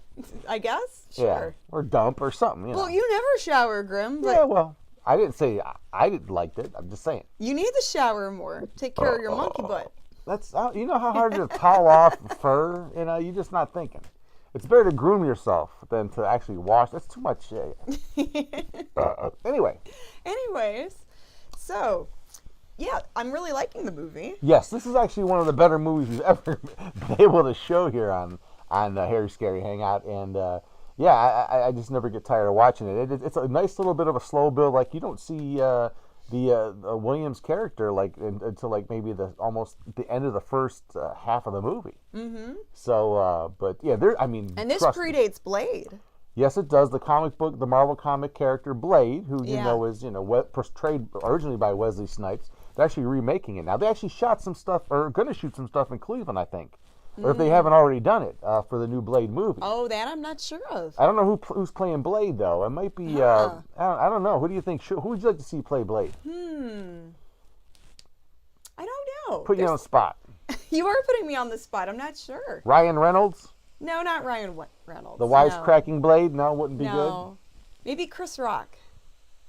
Oh, boy. Interesting. Wouldn't that be an interesting Blade? Not Kanye West? No, not him at all. I don't... Yeah. Kanye Pest? We're not going to talk about him. Yeah. Chris Rock could be funny, but all you have to do is get Will Smith after him, and he would stop him. Just slap Blade. All right. So we have another promo that we wanted to play, and I'm not sure... Oh, yeah, and Super Chats. So, Rowan, thank you for the Super Chat. J. Michael Harris, thank you so much. There was another one earlier from Miss Connie Cleary. So, squeeze your Barba Papa for her. I beg your pardon. My dog loves you guys, says Yeah, Rowan. I'm sure it's like a dog toy over here. Yeah, it's like squeaky, yeah. I don't know if they can even hear. Can y'all hear me okay? Let me know if you can hear me. I got my microphone in a real weird spot Kirk here. says, I think Michael Jordan would be a good Blade. Oh. That's thinking out of the box. Maybe, yeah. Like he would walk around. He's done some acting. Go around like a silver basketball and kind of just slam dunk vampires and ash them out like that. That'd be kind of neat. Yeah. Yeah, or maybe a garlic infused basketball. And he would just throw the basketball at the vampires and they would just explode. So instead of like Space Jam, it would be like Blade Jam? It could be like a basketball playing vampire I hunter? like that. Bernie Mac, if he was still alive as Blade. Bernie Mac? No, he wouldn't make a good Blade. He'd be a great Blade. No, I don't think so. Keenan Thompson, says Greg. Oh, I do like Keenan. He's funny. He could be interesting. He's really yes, funny. Yes. That's thinking out of the box again. That's funny. A comedian. Mm-hmm. Oh, Dave Chappelle is Blade. Dave Chappelle maybe as Blade. Oh, that if it was maybe a horror comedy or something. Like Come here, bloodsucker. A Blade comedy. I would love to. Oh, he would be good. He'd be great. Yeah, there you go. All right. Cool. All right. So do we have the B-movie bonfire promo? We were running it through to make sure that we could play the music. Are we going to play that next time? We're going to play that. We're a Christmas one. So yeah, then our next show, which is a couple before Christmas, so we'll have a couple in. Yeah. Okay. Well, let's give them a shout out. Yes. So Aaron and friends over at B-Movie Bonfire, they have a YouTube channel and they have a Facebook page. I believe they stream on YouTube and Facebook. Oh. But they also stream Saturday nights later at night, and it's called B-Movie Bonfire. So they sent us like a little Christmas promo that we're going to play later on in the month. So thank you guys. And nice guys. It's a fun show. They hang out around a bonfire and they talk about the movie. While the movie's playing, you see them at the bonfire hanging out. That's a fantastic idea. I love that concept. Yeah, it is. Maybe we should just start a fire in our studio and do the same thing. No. Probably not. No, That's probably not a good idea. I don't think it's a good idea to have a fire pit on the inside of your house. No. No, probably not. It sounds cool. Kind of like how it's not a good idea to have a grill like on your porch or balcony. Uh-oh. Yeah. Well, I've seen people do that. Yeah, it's like a safety thing. Yeah, I've seen. I don't think you're supposed to do that, but a lot of people do anyway. Yeah. Any comments? We're not interacting enough. Albert says Samuel L. Jackson should be Blade. It'll be like the X-rated with all the swearing. He'd be swearing a lot. These vampires on this plane. That could be interesting. That would be fun. That would be fun to see. Or what about Denzel? Oh, Denzel is Blade. Maybe. He's good too. Yeah. No, what about the... Not Will Smith? Oh, we already said that. We already talked about that. He would be the bad guy, right? Yeah. If Chris Rock played Blade. Mm-hmm. This is almost like our conversations we have on the Hangout. Are we doing a Harry Scary? So we are going to have a Harry Scary hangover. Interesting. The plot thickens. After the Harry Scary hangout, after we wrap everything up here. I love it. And the theme is we're going to talk about Saturday morning cartoons. Yes, we saw some this morning on the YouTube that was really interesting. Ones I totally forgot about. Yeah. So for a good reason. If you guys remember watching Saturday morning cartoons in the 80s and 90s, heck, even in the 70s, this will be the chat for you a little bit later on. Yeah, right after this the Harry Scary Hangout, we'll do the hangover. Yeah, so we'll chat for a little while on there. Even though I'm sure some people are just starting to work on their hangovers, not even close to a hangover yet. Yeah, we're kind of earlier in the evening. Yeah, but that's okay. So let me scroll. I think we're not missing anything. I think we're good. Good. Yeah, I think we're right on time. Cool. What time we got here? Oh, so let's continue on with Fart 3. Ooh. Of Grave of the Vampire. Oh, and the prize giveaway, just to refresh. Yeah, let's go to the still. I'm writing down the names of the people chatting, and the Mads Dumb Industries supplied us with 5 free tickets to their virtual event Tuesday, December 13th at 8 p.m. Eastern. Tickets are normally $10. It's a $10 value, y'all. Yeah. Come on. Hosted by Trace Baloup and Frank Conniff from Mystery Science Theater 3000. If you guys remember MST3K and love the Mads, you're going to love their riffing show. Yes, and if you don't win our prize giveaway tonight, hey, don't be a cheapskate. Go do yourself a favor. If you want a night of laughs, man, these guys deliver. See, their show's really great because they also have a chat going on, live chat, so you could do like you're doing here and talk amongst each other, make fun of the movie while they make fun of the movie. And after that, they usually have someone that they interview for a good half hour, sometimes almost close to an hour after they riff on a movie. Mm-hmm. So it's like they've had Michael J. Nelson on. They've had Kevin Murphy. They've had Bill Corbett. They've had a lot of great celebrity guests. They had Mary Jo Pehl, who plays Miss it's Pearl Forrester. Yes. Dr. Forrester's mom. But they had like a lot of the MST3K. The original cast from MST3K. I'm trying to help you out, Greg. Yeah, well, you were getting tongue-tied there. Yeah, the alumni. My mouth is a little dry. But Yes, but and it's so much fun. You got to really check the show out. Do yourself a favor if you've never watched the Mads. You got to get into it because it's really good. Very cool. All right, well, let's continue on into part 3. Oh, and real quick, Screaming Soup, nice to see you. Yeah, love that show. Another YouTuber, if you guys love cartoons and movie reviews, and yeah, you'll love Screaming Soup. And they're a lot of fun, actually. They do a really cool format with what they do there. Okay, so I'm trying to find... Let's get into part 3 Here we go. of Grave of the Vampire. Right here on The Mummy and the Monkeys. Hairy, scary, Hangout. Saturday night. Saturday night. Woo, Saturday.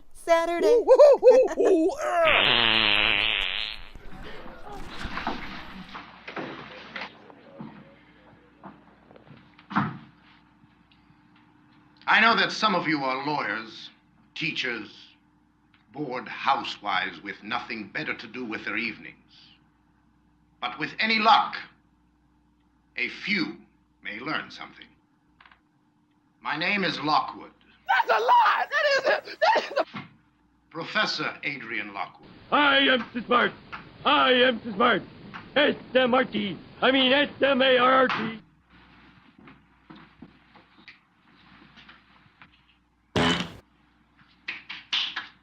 It's called goober dust. Sprinkle it around your enemy's bed at night, and he will die in his sleep. Ground up peanut husks. That's all it is. Can it really kill? Yeah. No. Not here with automobiles and electric lights. We could never believe such a thing. But strip away the lights, the automobiles, the antibiotics that keep us one step ahead of death, and we are left with pathetic, frightened little creatures wandering in a cruel and hostile world. So we fear the gods, demons, devils, bats, banshees, angels, vampires. How dare you! Yes, as a matter of fact, vampires. It is those answers born out of fear, that we are here to study. It's interesting that you should all turn out here tonight in overflow numbers. Is it that, like primitive man, you're still filled with fear? I'll have to say yes. Shut up. With a nameless dread that you cannot shake? Death. Who are you? Me, baby. Me. Anita Jacoby.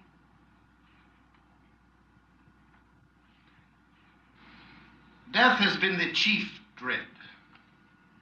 The one obsessive preoccupation of man since he first crawled from the cave. Huh?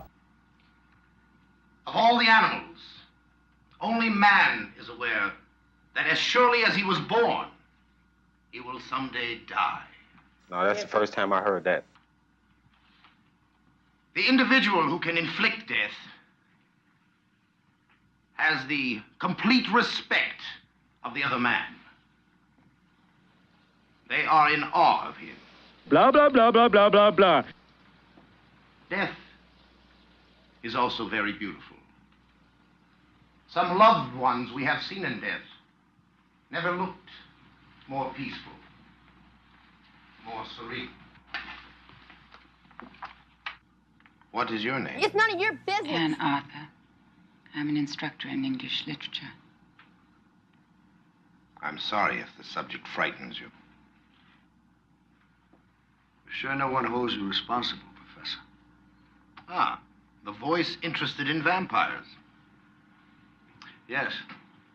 I plan a paper on Charles Croydon. Charles Croydon is not generally known. Perhaps you would care to share your knowledge with the rest of the class. Oh, excellent. He was a 17th century English nobleman. It is said that he and his wife were vampires. They were hunted by the Church of England. They sought refuge in a small Puritan settlement in Massachusetts. Croydon was responsible for a series of gruesome murders near Salem. And his wife was, in fact, burned as a vampire in 1846. That sounds ghastly. But Croydon was never found. Then if we are to accept the traditional legend that vampires can only be killed by the ritual of the wooden stake through the heart, Charles Croydon must still be alive today. But why must he hide? A vampire with all the awesome, terrible power of Satan. All the black arts at his command. Why must he be forced to scurry like a frightened rat? But as a vampire, what choice would he have? He would have to protect himself against the anger of righteous people. Booyakasha! You would think the man's personality would compel him to stand up. To terrify all the puny mortals around him. And not to hide in dark holes behind assumed names. Like Caleb Croft. Who's Caleb Croft? Even I know the answer to that one, Professor. Well, let us hear it. Caleb Croft was a murderer. Accidentally electrocuted in the late 30s. His body mysteriously disappeared. And a police officer believing Croft to be a vampire was found near Croft's burial place. Dead.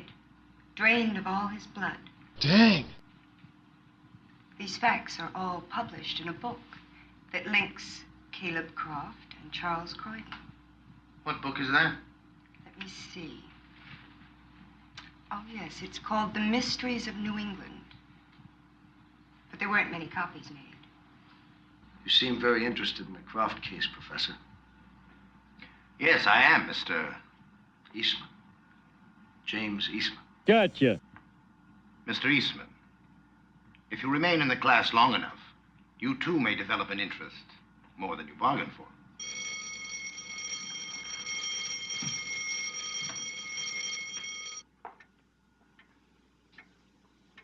Miss Arthur.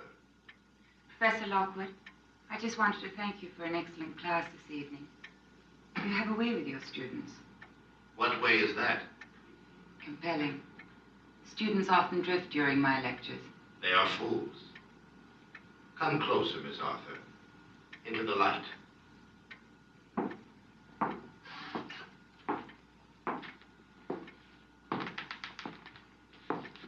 Of all the gin joints in all the towns in all the world, she walks into mine. You did not come here to discuss your students, Miss Arthur. No!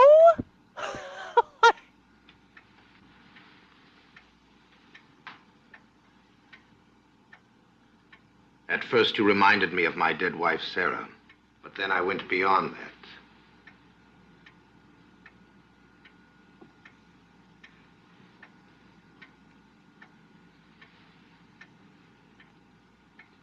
No artist could capture such grace. Oh, brother. Forgive me if I seem to be compelling. That quality is inspired by you. Please, Professor Lockwood. I feel very helpless at this moment. I'm sorry.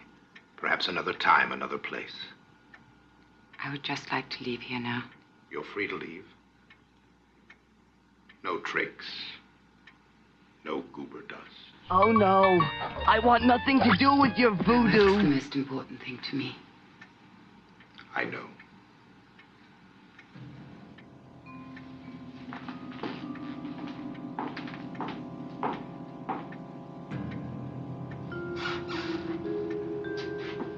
Good night, Miss Arthur. Alice Westa, baby!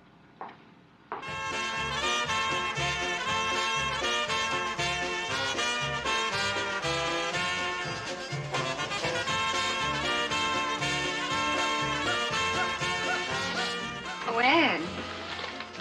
I'm sorry about all this. We played some records and called some people, and now we got a thing going here. Oh, it's just that I'm so tired, that's all. Professor Lockwood, wear you out? Sounds as if you've been hearing some gossip. You and Professor Lockwood were together after class, that's all. We were. He was deeply affected by the death of his wife, Sarah. It seems I resemble her. Thanks very much for inviting me. Good night. Wait. Look, you're never going to get a chance to cook your dinner here. James lives just about. Could borrow some pots and pans. I'd be happy to.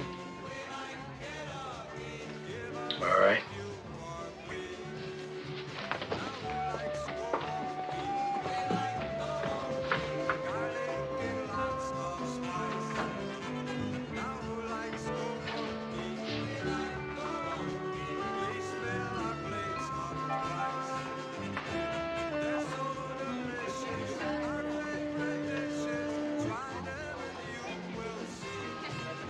Sarah.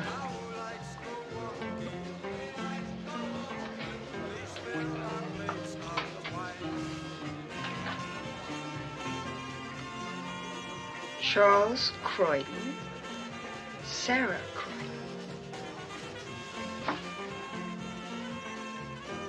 Caleb Croft. Croydon. Croft. Lockwood.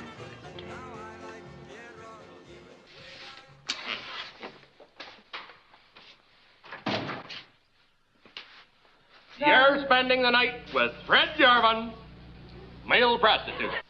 There's pots. Can I fix you some spaghetti? No, thank you. Some Chianti, then? Yeah, baby. Yeah. All right. Do you have a corkscrew? You're nasty. Yeah.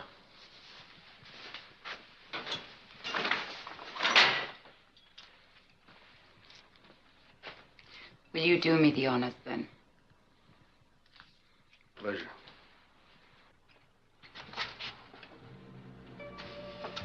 Pork chops and applesauce. That's swell.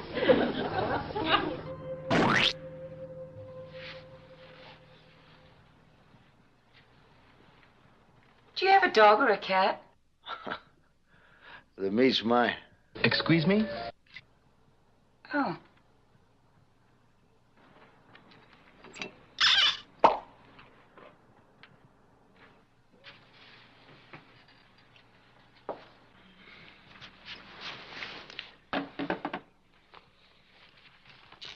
Ain't nothing like a good Mountain Dew. Hey! Hey! Yes, Lord.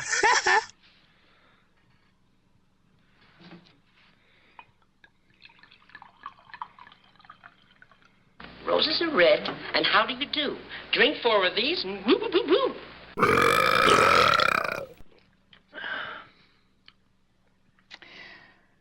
I guess the next logical question is, What gym do you go to? Why haven't I seen you at the clubs? And who have we slept with in common?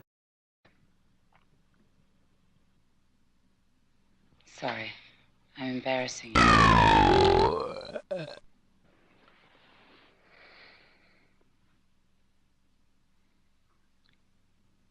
Oh, I don't feel like stuffing myself with any damn spaghetti.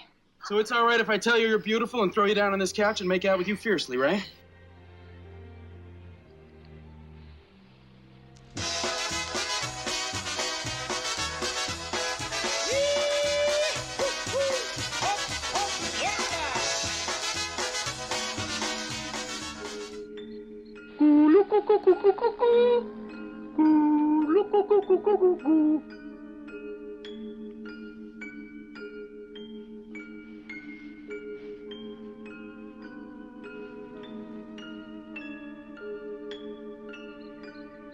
You are really enjoying this, aren't you?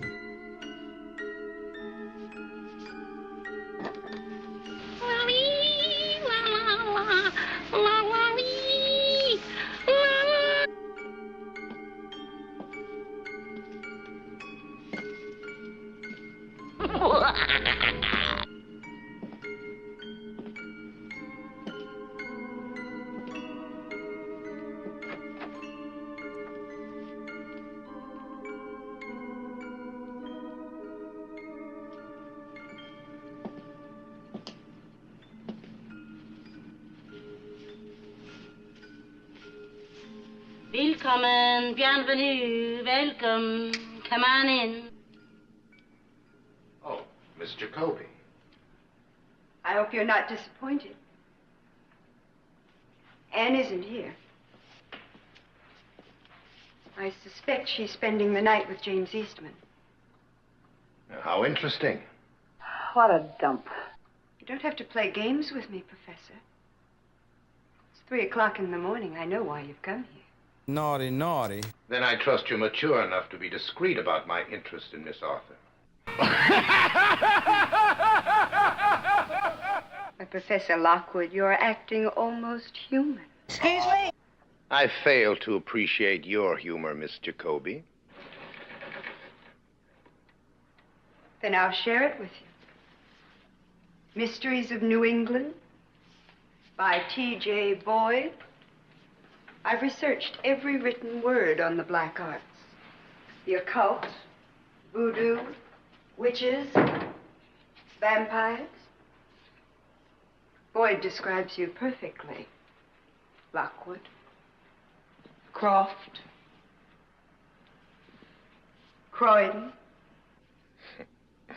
You're imagining things, Miss Jacoby. I want you to make me a vampire. I dope you dingbat, will you? Slowly mix my blood with yours. Until one night, while I'm bathing in the light of the full moon, the black magic will take place. And I will come to you as your bride and serve you for all eternity.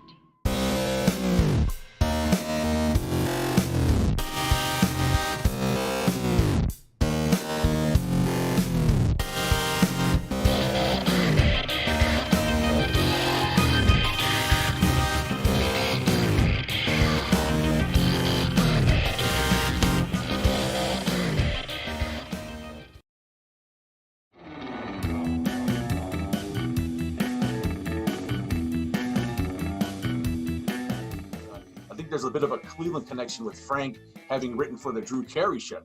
Oh, that's right. That's right. Drew's from Cleveland. I believe he owns his childhood home there. He does, yeah. And the show was set in Parma, was it not? I mean, that's where they... Yeah, and so we really tried to capture the flavor of Cleveland in Burbank, California. So, and the way they did that, I remember Drew would wear it was a Ghilardi T-shirt. Was the that was huge here, and then for 3 years in the '60s.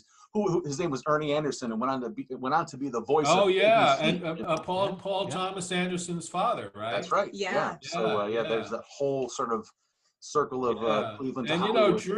Drew also kind of always had, and I knew him before he had his TV show because I did stand-up comedy with him when he came through Minneapolis. But he always had that kind of Midwestern, nice guy, regular guy kind of vibe to him. Even when I was working with him, and he was worth literally hundreds of millions of dollars. Yes, still always just a nice guy, you know. Yeah, and so to wrap up the mystery science thing, and I know you talked about this ad nauseum, right? The days back at MST3K, and it's probably all still special for you. But is there anything that people don't ask you, or you'd like to talk about those days that doesn't get brought out in any interviews, or like something that you haven't shared before that maybe was overlooked by other interviews? Oh wow, I don't know. That's a good question, because it feels like everything's been covered. You know, I don't know if we get a lot of questions about our lunch schedule at but it's actually a tradition that Trace and I have continued on the road, because we always at Mystery Science Theater we always ate at 11:30. Because I never ate breakfast, so I was always starving by 11:30. So that was the lunchtime. And now, and when Trace and I are on the road, we have the same thing. We always meet in the lobby of the hotel we're in at 11:30 and go have lunch. It's a tradition. I told you that would be an incredibly interesting anecdote. We completely missed my murder spree. I don't know why that has never made it into.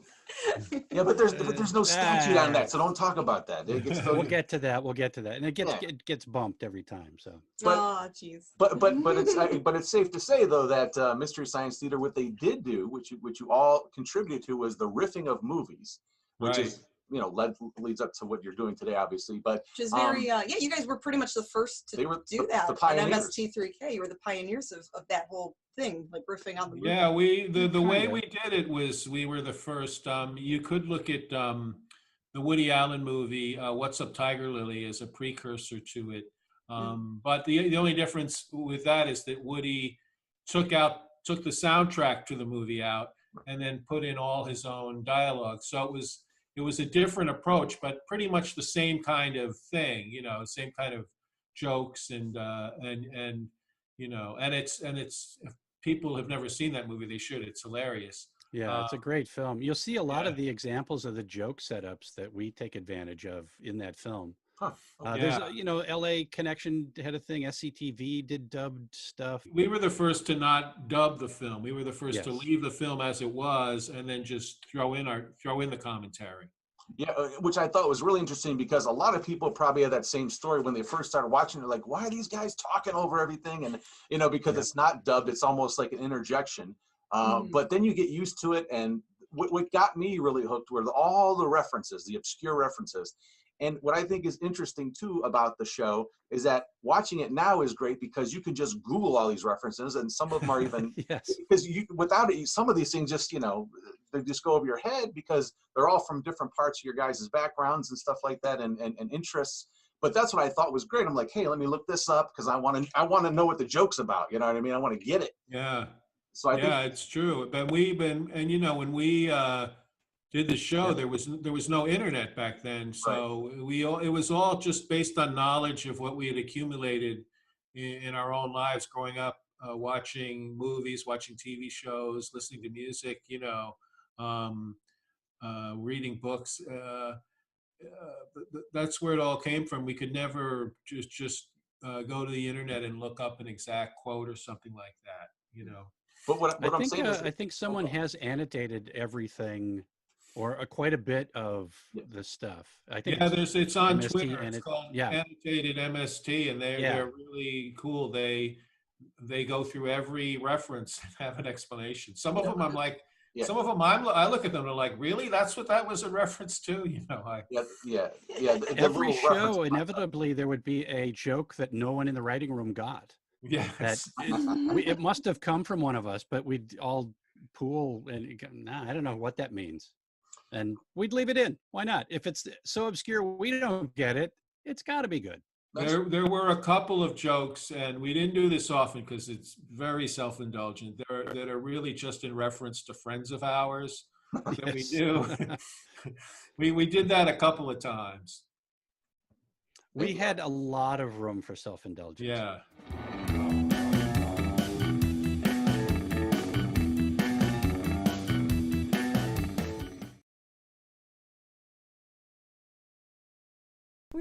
There we go. There we go. And we're back. Testing. 1, 2, 3. Looking at both you and me. Yeah, it's good on there. I can't tell where this thing's pointed. Uh-oh. Uh-oh. I think I lost the little fluffy cover from mine. Oh, okay. Well, hey! Hey, gang. So we watched part 3 of Grave of the Vampire, and we watched some interview snippets when we talked with the Mads back in 2020. So we got to see that fun bit. Yeah. Why are you recapping everything we watched? I don't know. I just felt like it. Huh. Okay. In case if people tune in and they're like, what am I watching? But if they didn't watch it, then it wouldn't matter. You should say, you know what? If you just tuned in, you missed part 4 of Grave of the Vampire. And you also missed. Not 4. Whatever. Maybe we should start doing that. Like say all the wrong. Well, guess what? If you just tuned in, this is what you missed. Because if you saw it, Well, they could go back and watch. Maybe they forgot they watched it. Yeah, and that you're could watching be that too. episode 184 of the Harry Scary Hangout. Yeah, if you forgot that from the beginning. If you forgot that too. And if you just joined us, here's what. If you watched from the beginning, you watched us. You watched the countdown, then you watched the intro to the show, then you watched us introduce the whole show. Then we watched part 1 of Grave of the Vampire. All right, Grim. Then we watched. Thanks for sharing. All right, now what else do we have for the show? I just wanted to recap everything we've done up to this point. No, we don't need to, Grim. Thanks for teasing me on here. Okay, what do we have? What do we Oh have boy, now? not much really. I know, actually, we have the one. Oh, Kirk Harrington, thank you for the $9.99 super chat. You get a barber. Be nice to Janet, Grim, and don't monkey splain. They say you're monkey splain. Oh well, I'm trying to make the show interesting. Is what I'm trying to do. All right. So we have our. We have our what do you do, right? Yes, this is all queued up, Oh, right? and we have some fan mail we can open too. Oh, let's do that first. Do that first? Yeah, Okay. yeah. So we did get a card in the mail, and it's from Westchester, New York. And Wait. it says Mummy and the Monkey, so let's open this up. Okay. And we have some other holiday cards that showed up in the mail that I think we're going to open closer to Christmas time. Let Bobby Harvey know so he can rest easy there. Yeah, we received your Christmas cards, Bobby. We're gonna read them at a closer Christmas date. Yes. Okay. Oh, but this is from the Haunted Barn Movie Museum. Yes. Is that Mighty Joe Young or is that Kong or Son of Kong? It's probably Mighty Joe in the Tree, right? I think it's Mighty Joe. Yeah. But yeah, that's cool. And it says, Merry Christmas and Happy New Year from Haunted Barn. Joey, Diane, Jess, and Sonny. So there's a Christmas card. We should have waited for that, but we didn't. Could we tell it was one from It's you? monster related. Can I see it? All right. It's like a postcard. So thank you to the Haunted Barn Movie Museum. I don't know that that's even Mighty Joe. I don't know what that is. I'm not sure. It's some kind of monkey. Some kind of ape, man. I like it. Thank you, Joey Bento and gang out there in at the Haunted Barn. Thank you so much to Jess and Jess Ferratu, I should say, and Diane. Yeah. I already read all their names, I know. Grim. I like to say Were it. we recapping that again? Well, I was saying it from my own mouth. Oh, okay. Different thing. Well, I was saying stuff too. Yeah, I was thanking from my them, own mouth. personally thanking them. Oh, okay. Well, I already read it. Okay. Just saying. I did it first. Anyways, let's continue on. What else do we have, Grim? Well, like I said, we have a what do you do that we can get into. A couple of those got sent to us, so let's make sure that this is all in place. Well, like I said, we're working out some of the new stuff that we have installed on the old pewter here, so we had to reinstall all the stuff for the show and all the bits and pieces. So let's see if this is queued up correctly. All right. Oh, there it is. Look at that. What do you do when you're watching the Hangout? Do you watch on your PC? Do you watch on your phone, in a group or alone? Send us pics and let us see. What do you do when you're watching the Hangout? Does your hairy, scary show? Do you watch with your dog, or you sleep like a log? Send us pics and let us know, yeah. Okay, our first submission is from Van in Florida. Van Ciatras in Florida. Oh. They're visiting Florida, and there is an alligator in the water. And I hope that the alligator, that this is not like an after picture, like there was a family standing there and now there's not, before and after. This is just an alligator in the water, right? It's just an alligator in the water, as far as I know. But yeah, they are vacationing. They watch us while they, vacation. And you always say, "See you later, alligator." That's right. Well, there's the alligator. And there's the reason why. Those things are scary. See you later, alligator. And look, there's two giant potatoes in the foreground, by the I think the those bank. are rocks, Grim. I don't think those are potatoes. I think they're potatoes. And No. that's the world's Potatoes smallest don't grow in alligator. the water. Yes, they do. Not like that, no. Maybe where I'm from, they are. No, they don't. Hey, and look, there's the ghoul. No, it's Jim Ernst. Jim Hearns. Thanks, Jim. Hearns. Wow, that's cool. So he was dressed up like the ghoul, and he's wearing his ghoul shirt. Hi, So Ghoul. he dresses up like the ghoul when he watches The Mummy and the Monkey. I guess so. Yeah.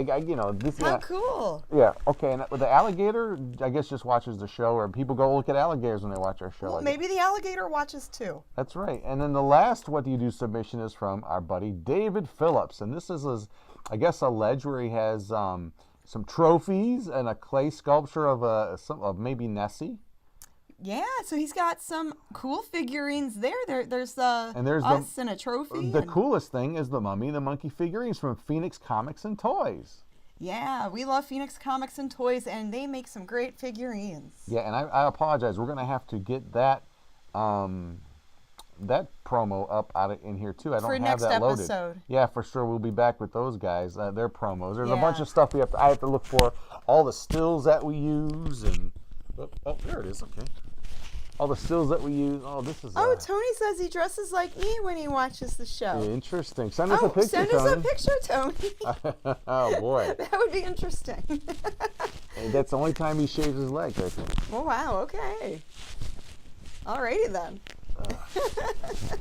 That's, boy, there's... Oh. Yeah, we would love to see the pictures. So, yeah, if you guys, you know, dress up while you watch the show. If you have like a cool, we had people in the past send us pictures of their food, like different food or pizza they made while they're getting ready to watch the show. Yeah. Some people would send us like pictures of their like projector or their big screen or their gaming setup. Like they watch, you know, they play video games and then watch the horror hosted shows like us. And this is. Are you okay, Graham? This is not annoying at all.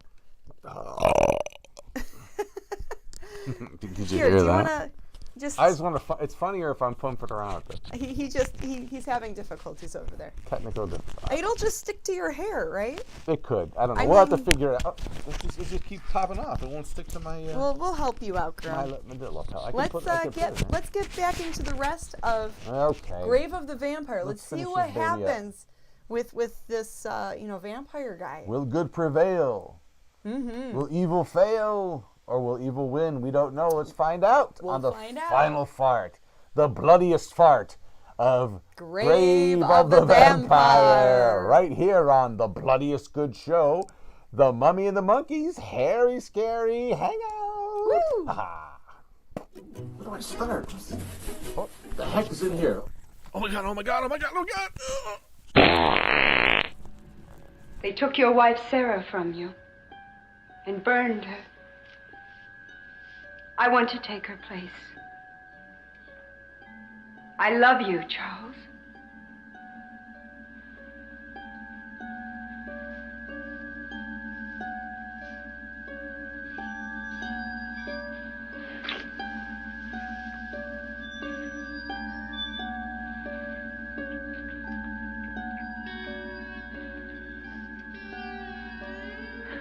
Please take me, Charles. Take me.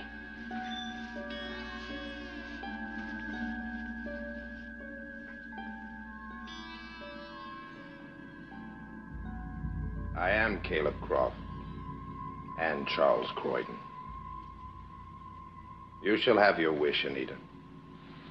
When do we start? Tomorrow night, at my home. I should leave now. I'll see there's no one in the hall.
It was terrible! It was just terrible! I'll never get over it as long as I live!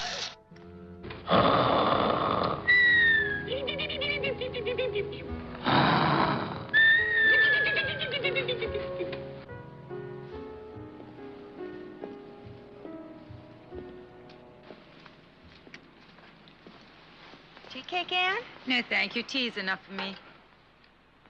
God, if I found a needle like that, I'd be in a straitjacket. But here you sit, sweet as cream, ready for tonight's seance. Oh, I guess it must be English fortitude. Cake is so delicious. Duh. I can't believe dead people haven't found a way to eat it. After all, they're just like us. Only crossed over, I mean. Do you think Professor Lockwood's really going to make contact tonight? Hell no. I can't say it's impossible. But you just said impossible. I'm so glad you feel that way. What do you say we cut the chit-chat a-hole? Find anything? The house seems legit. But to afford it, he's got to be a syndicate bagman at least. It's going to be genuine, I know it. Look, Carol, just because I couldn't find anything doesn't mean it's not here. Sam, don't spoil things tonight. I promise not to smoke, drink, or use abusive language. I came here for a spook show, and I'll cooperate.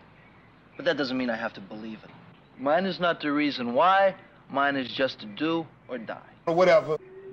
The entire house is dark-sided.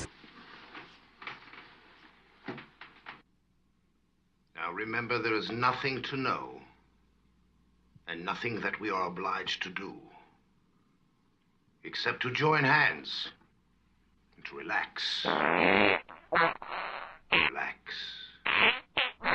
Now, if you sit back in your chairs, close your eyes, dismiss everything from your minds. Everything. Our bodies are relaxed, and we'll bring all our thoughts to one central part of our brain, then to our shoulders. Sarah. My wife, Sarah. Anne is here with us all. I'm in the middle of infotaining. She is ready to receive you now. Take her, Sarah. Your mind and her body with me through all eternity. I'm constantly in the state of wanting to throw up. Sarah. Sarah. Sarah failed you, Charles. You're mine now. That's Anita's voice. I've crawled the floors of hell to face you, Charles. Anita, tell us the truth about Caleb Croft and Charles Croydon. It was you fighting me. You calling Anita. Damn right. Anita, tell us about Croft, Croydon, and Lockwood. The same man, the same vampire. I love you, Charles. A moment more and I shall become Anne. To serve you for all the nights of all time. You will not possess Anne's body. Too late, Charles, too late. I'm here now with all of you. Fight her, Anne. Cast her out. Fight, Anne. Fight. No, Anne. Submit to me. He'll murder you as he did me. James was right, Anne. Lockwood is the vampire. Uh-oh. All of you. Professor Lockwood is the vampire. Anne, look at me. Look into my eyes.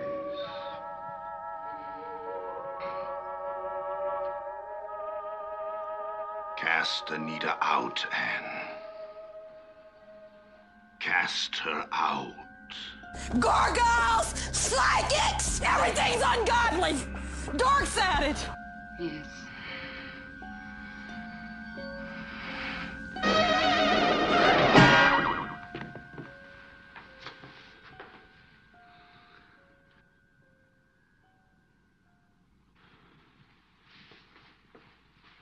Oh, good heavens, someone's caught my tinkle. It's all right now. Anita is gone.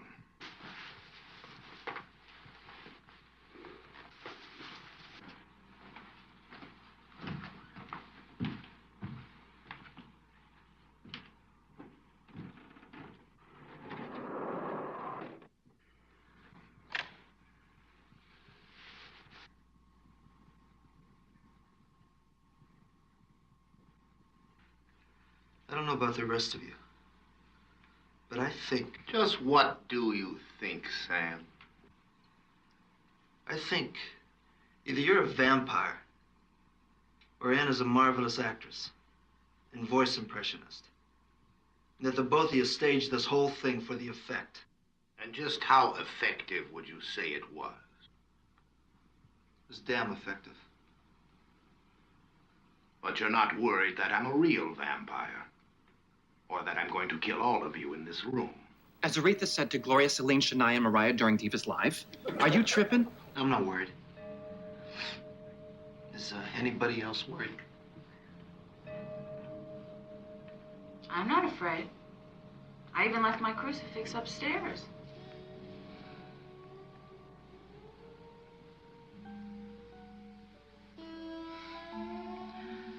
You remember what you said about us getting together again? I like them French fried potatoes. It's because we both want them. Yes. Well, I want to. This fantasy has been a profound disappointment. Wham, wham, wham, wham, wham, wham. I've locked all the exits. I am Charles Croydon. No!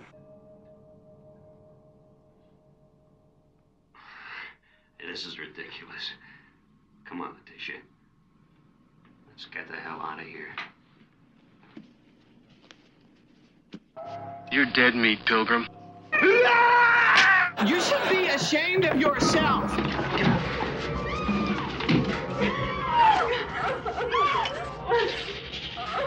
I don't know what the hell's going on here, Professor. But one more step and I'll shoot.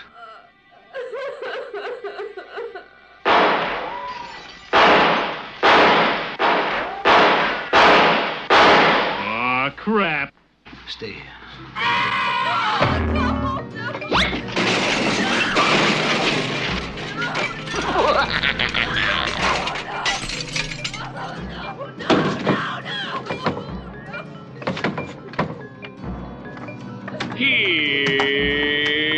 Here's Johnny.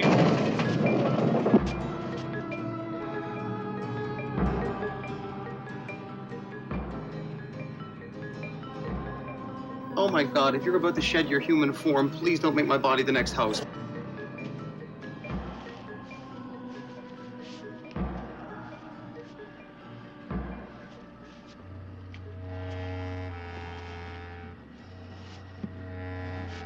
You so crazy.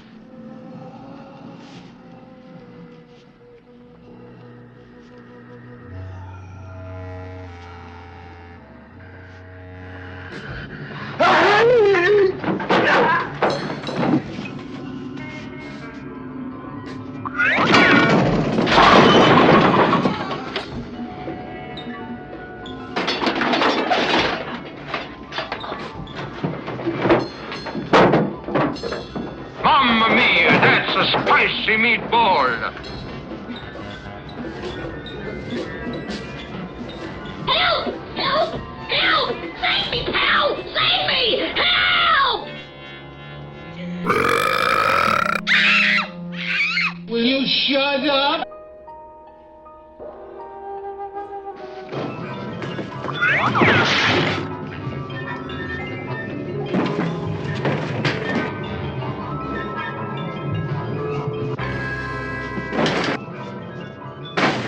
Oh, right, guys.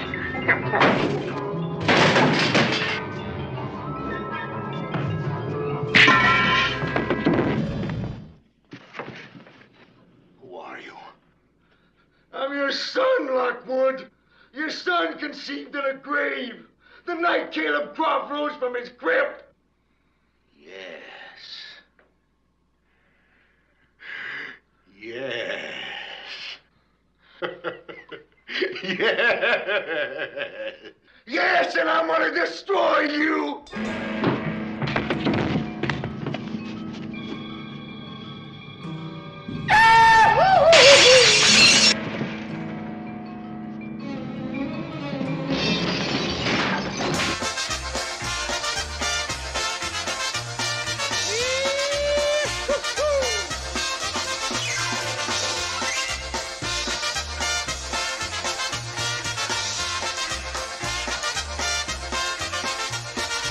choć ja zaśpiewać ja umiem i nutę zawłodzić. Żadna młoda piękno panna nie chce za mną chłodzić. Koło naszego jeziora żabka sobie rzece. Coś ich z lewą siokręć mówię, że mnie żadno nie chce.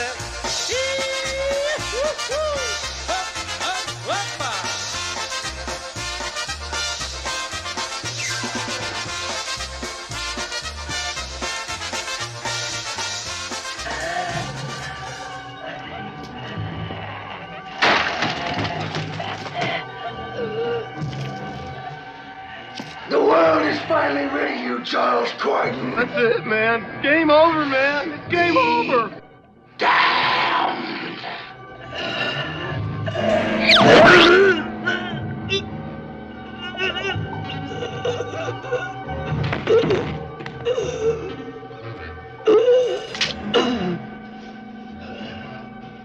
Okay, I love you. Bye-bye.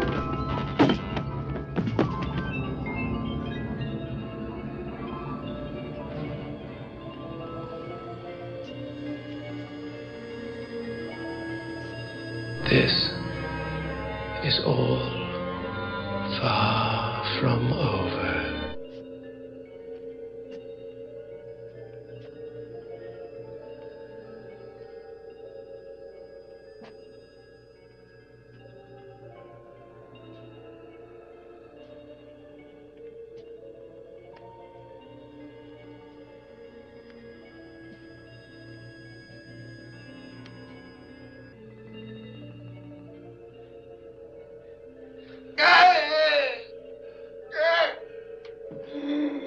I have a fur from my Schrankman, and I think I caught my human.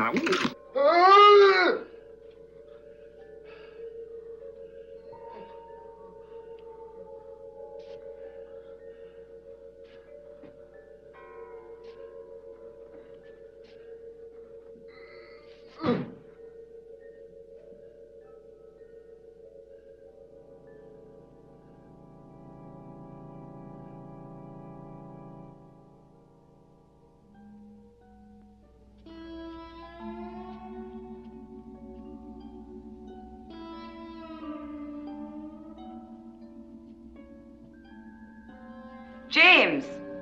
James, what's the matter? I don't know! Get away from me, Ann! James! Run, Ann, run!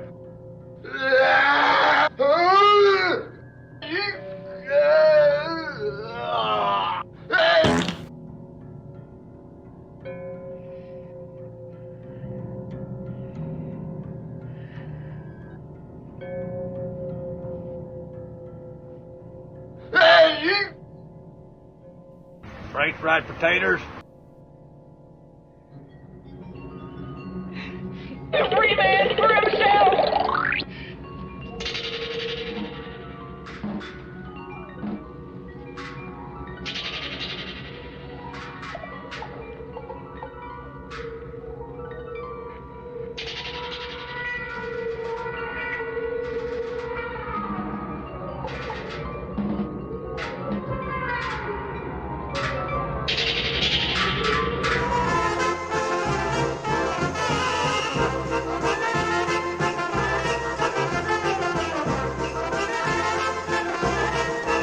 Darn, that's the end.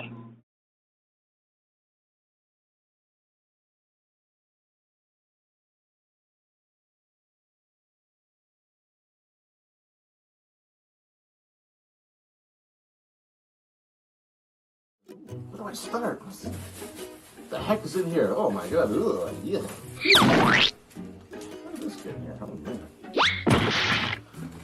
What the heck? Ooh. Hey, I've been looking for you. Where you been? Ah, still good. I'll have you later.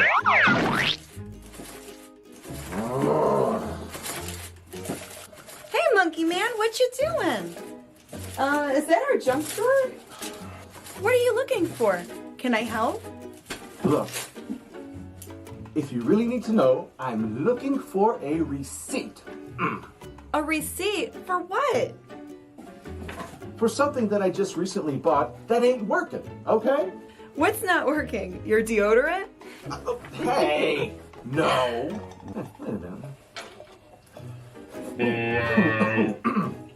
Ugh, maybe I do need to look for that receipt. But what's really bending my banana is this little smart speaker gizmo here that I bought today at the dollar store. Yeah, it ain't working. I want my buck back. Yeah. You mean this thing here? You got a smart speaker at the dollar store? Yeah. I mean, what a ripoff. You know, I talk to the thing, I ask it questions. Watch. Smart speaker. I want to know where the nearest pizza joint is.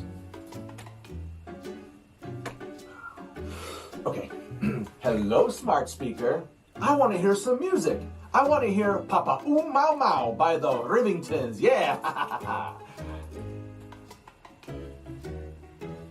You see, it ain't working. It's broken. It just sits there.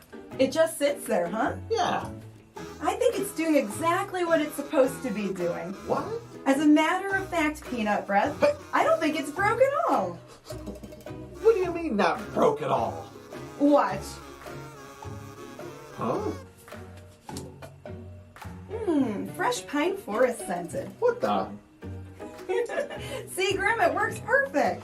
Ooh. I knew you were good for a laugh. Or 10,000. Huh?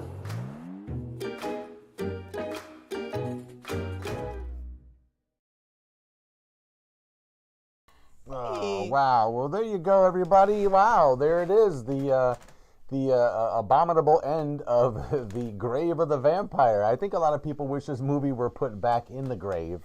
It wasn't the ending they wanted, and I hear you. It kind of like, kind of a half-baked, They started out with this whole premise. The build-up is really powerful, and then it's just sort of a wow ending, Yeah, the end I thought could have been better because I really liked the rest of the movie. I wanted to, I was hoping for a better outcome. But now, granted, I did edit it heavily as far as some of the violence in this movie for the kiddos, so they didn't have to see all that. And there's some stuff that, the way he got made, we don't need to see all that. We understand what happened there. We could figure it out. But yeah, there are a few clips some rough that spots, you took out that are more adult themed. That aren't for our show. But but that's about it. Really, nothing story-wise I took out of the movie, really. Everything is pretty much in there. That's it for that. But maybe it's better with the other junk in there. I don't know. But it wasn't it wasn't the worst movie. It's no Beastie Yucca Flats, right? We've been showing a lot of black and white films, so it's nice to see a film in color from the 70s, something a tiny bit newer. Yeah, we'll work on, again, providing a variety of movies for you, because basically we're just like, we have to show what we can show. Exactly. But we do have a nice paranormal themed, but a noir paranormal. A para-noir for Christmas time. Paranormal. So our next shows are going to be December. Bye, buddy. 23rd, yes. right before Christmas. Yes. And then December, 16th? And then December 9th, we won't be live. Yes, so next Friday, we won't be live. Friday or Saturday, we won't be on. Yes. We got to, But but the 16th, the 23rd, and then I believe December 30th, right before New Year's, we will also be live. So still a handful of shows for December. Yeah, that's right. A pretty good amount. Right. We just want to bring you the best we can. Yeah. I like that term. Maybe para-noirmal. Para-noir.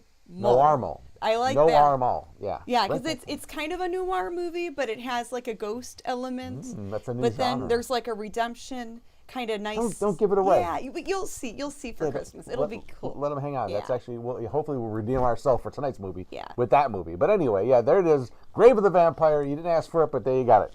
Okay, so what is next? We have a prize to give away, right? And we have TV Showtime Travel as well. Oh, yes, that's right, now, Grim. But I didn't load it, but I do have it. Should we load it in? If you want to. Okay, let me create a new scene. You get to watch how this all happens. So he's pulling up the video file. So the good thing about this is that I won't have to put the audio in because it's already in there. So when I put in, let me find this really quick. Let me find out where it is, and everybody's ready for the big drawing, right? There you go. Yes, everybody's ready for the big drawing. The mummy bucket is full. So when you guys were commenting, I was writing your names down. And we have 5 tickets to give away for the Mads Are Back, their December 13th show. It's going to be a Tuesday night, December 13th. And tickets are normally $10. But thanks to Dumb Industries, they supplied us with 5 tickets. Let me give that just a little more time. There you go. I can look for this. Okay. So after we're done with the TV Showtime travel, I'm going to pick out 5 winners. And the 5 winners that I pick, we ask that you please email us within a couple days so we can we can notify them of the winners in a timely manner. That way I'm not trying to find you guys on Facebook and say, hey, what's your email? Yeah, I'm still looking for that. Just to make it easier. So our email is in the video description below. If you click the video description, our email is there, and it's themummyandthemonkey @gmail.com. Okay. So the email's right there, and it's also on our website too, so it should be pretty easy to figure out. Right, so I need to load all that in. Next show will be perfect. All the graphics will be loaded in. It's a little bit of a rougher show, but yes, we had to update some things, and we're trying to figure everything out. With life, everything else mixed in. You know how it is out there. Okay, so here we go. I'm going to load in some TV Showtime travel. Ready? Okay. We get to see how this works. So we'll call it scene. That could be that. And then I go here, and then I go here, and then it's already gonna start. TV Showtime travel. Ooh, click the screen, baby. It's Saturday, November 27th, 1976. Houlihan and Big Chuck. Houlihan and Big Chuck show. And their movie that night was Frankenstein, 1970, starring Boris Karloff. Aw, Boris. This was a weird one because it looks like it's a mummy at first wrapped up, and he kind of looks like the Michelin Man there. A little bit, yeah, wrapped up. And then later on that night at 1:30 a.m. on Channel 8, it's 8 all night, and they usually have 2 movies, but if there's not 2, the first one was Calling Dr. Death, starring Lon Chaney Jr. There he is. I'll have to look that movie up. There was only one that night. And then the following day, Saturday, November 27th, 1976, the one, the only Superhost on WAB, and it starts at noon with the Three Stooges. Yes. Nice. Usually showed an hour of short compound of the Three Stooges and Leon Errol. Yeah. But look up Leon stuff. It's pretty fun. It's in the same vein as the Stooges and things like that. Anyway, Soup's first movie of the day at 1 p.m. was The Beast from 20,000 Phantoms. Ooh. And wow, look at this. Our buddy Joey Vento's dad was in this movie. Yeah. Yes, he was. And the second movie, Three Stooges are back, and the Three Stooges Have Rocket Will Travel. This was one of the weirdest movies I've ever seen. It has Curly Joe Dorito there, because Curly was out of the group. Curly Joe Dorito? Dorita. Oh, okay. Later on that day on WUAB Channel 43 at 4 p.m., they showed Mr. Limpet. Remember this movie with Don Knutts as an animated fish? Yeah. And later on at 6 p.m., the fun continued with the original Star Trek. And at 7 p.m., Space 1999. All hail WAB Channel 43. And the movie after that was The Mummy. Now, what a fun night. Look, you just left it on one channel back then. Hey, that's my uncle. Hey, that's right. Look at him. He needs a little lotion, a little moisturizer. Yeah, he's a little dry in that weather. Well, that guy's all choked up over your uncle. Look at him. Ow, ow, ow! And, hey. That's that. All right, and that concludes tonight's Cleveland TV Showtime travel, babies.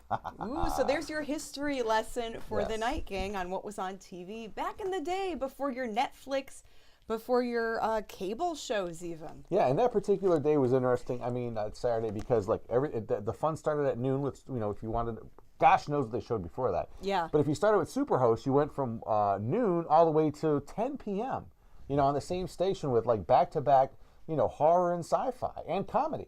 So much there, yeah. That's what this show tries to, encapsulate in one 2-hour episode. So. Well, what's old can be cool again. That's right.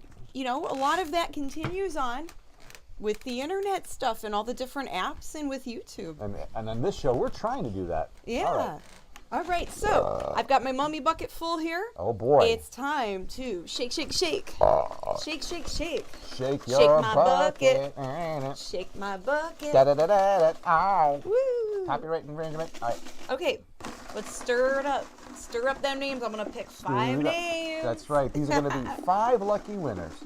Ooh. Ooh, A $10 value each ticket. That's right. To see the Mads are back, December 13th. So worth it. Winner number 1 is Mark Powers. Oh, I didn't do the drum roll. Mark Powers, congrats. Oh, yeah. Mark Powers, email us. You are a winner. Okay, winner number 2. I'll give you a drum roll. Winner number 2.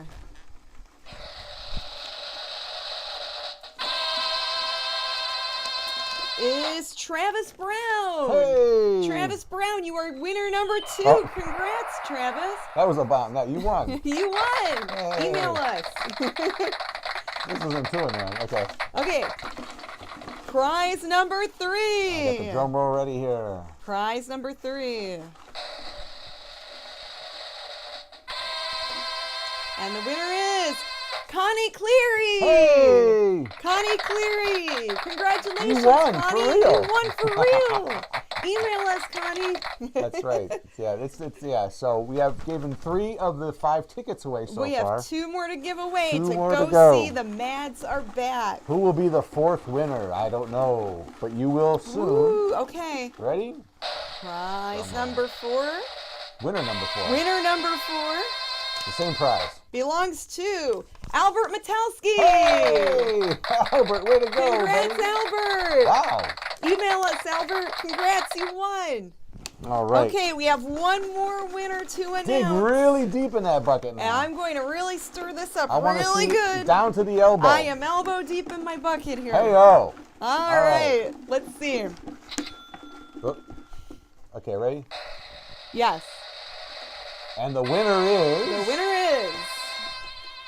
The winner is Dashcam Create. Hey. Awesome. Congratulations, Dashcam. That's their YouTube screen name. So please email us your real name and your email address. Hey, should we post the winners for tonight's show on... we could post them on our Facebook page. Yeah, and how do we confirm that that's them in their email? Because anyone could email and say their Dashcam or whatever, can't they?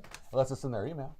Well, we'll figure it out because I think they've emailed us before. Yes, I think so too. Yeah, I just don't recall what their real name is at the moment, but they have emailed us before. So you have, I don't know, a few days to get back to us. Dashcam Create, Albert Metelski, Connie Cleary, yes, Travis Brown, and Mark Powers, the 5 winners. Awesome, guys. Congrats. Congratulations. That's right. That is very, and thank you, Dumb Industries, Chris Gersbeck, and all the fellas and gals that work there. Mm-hmm. You know, were courteous enough and gracious enough to give us those to give away. And it's you're gonna love it. If you've seen it before, you know you're gonna love it. If you haven't, you're definitely gonna love it. Trust me. It's a lot of fun. It's a ball. You guys are really going to enjoy it. And they're great guys. Great way to spend a Tuesday night.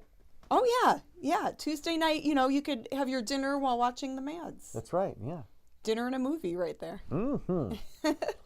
All right, gang. Well, we're going to wrap up tonight's episode. Well, you have to supply your own dinner. But yeah. Well, yeah. I mean, like you would get takeout or something or make dinner at home, and then you could sit and watch it while the show is on. It's great. It's a great time. Yeah. It's a nice pairing.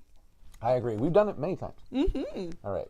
Okay, gang. Well, thank you for watching and tuning in. Remember to like the video. Right. If you like watching and hanging out with us and watching a movie. Thanks for sticking with us on our really wonky night off. Or, our switcheroo of the time and the day. But we appreciate you for tuning in. That's for sure. Mm-hmm. So good night, good fright. Mwah. And we're going to come back in a few minutes for the Harry Scary Hangover. That's right. Give us about 5 minutes or so, and we'll be back. We're going to talk about Saturday morning cartoons for the Harry Scary Hangover after show. Tain't over yet. The after show chat. That's right. Tain't over yet. All right, here we go. Here we go to the retro outro, and then we'll see you on the flip side at about 5. All right? All right. Bye. See you later, alligators. Ha ha ha ha.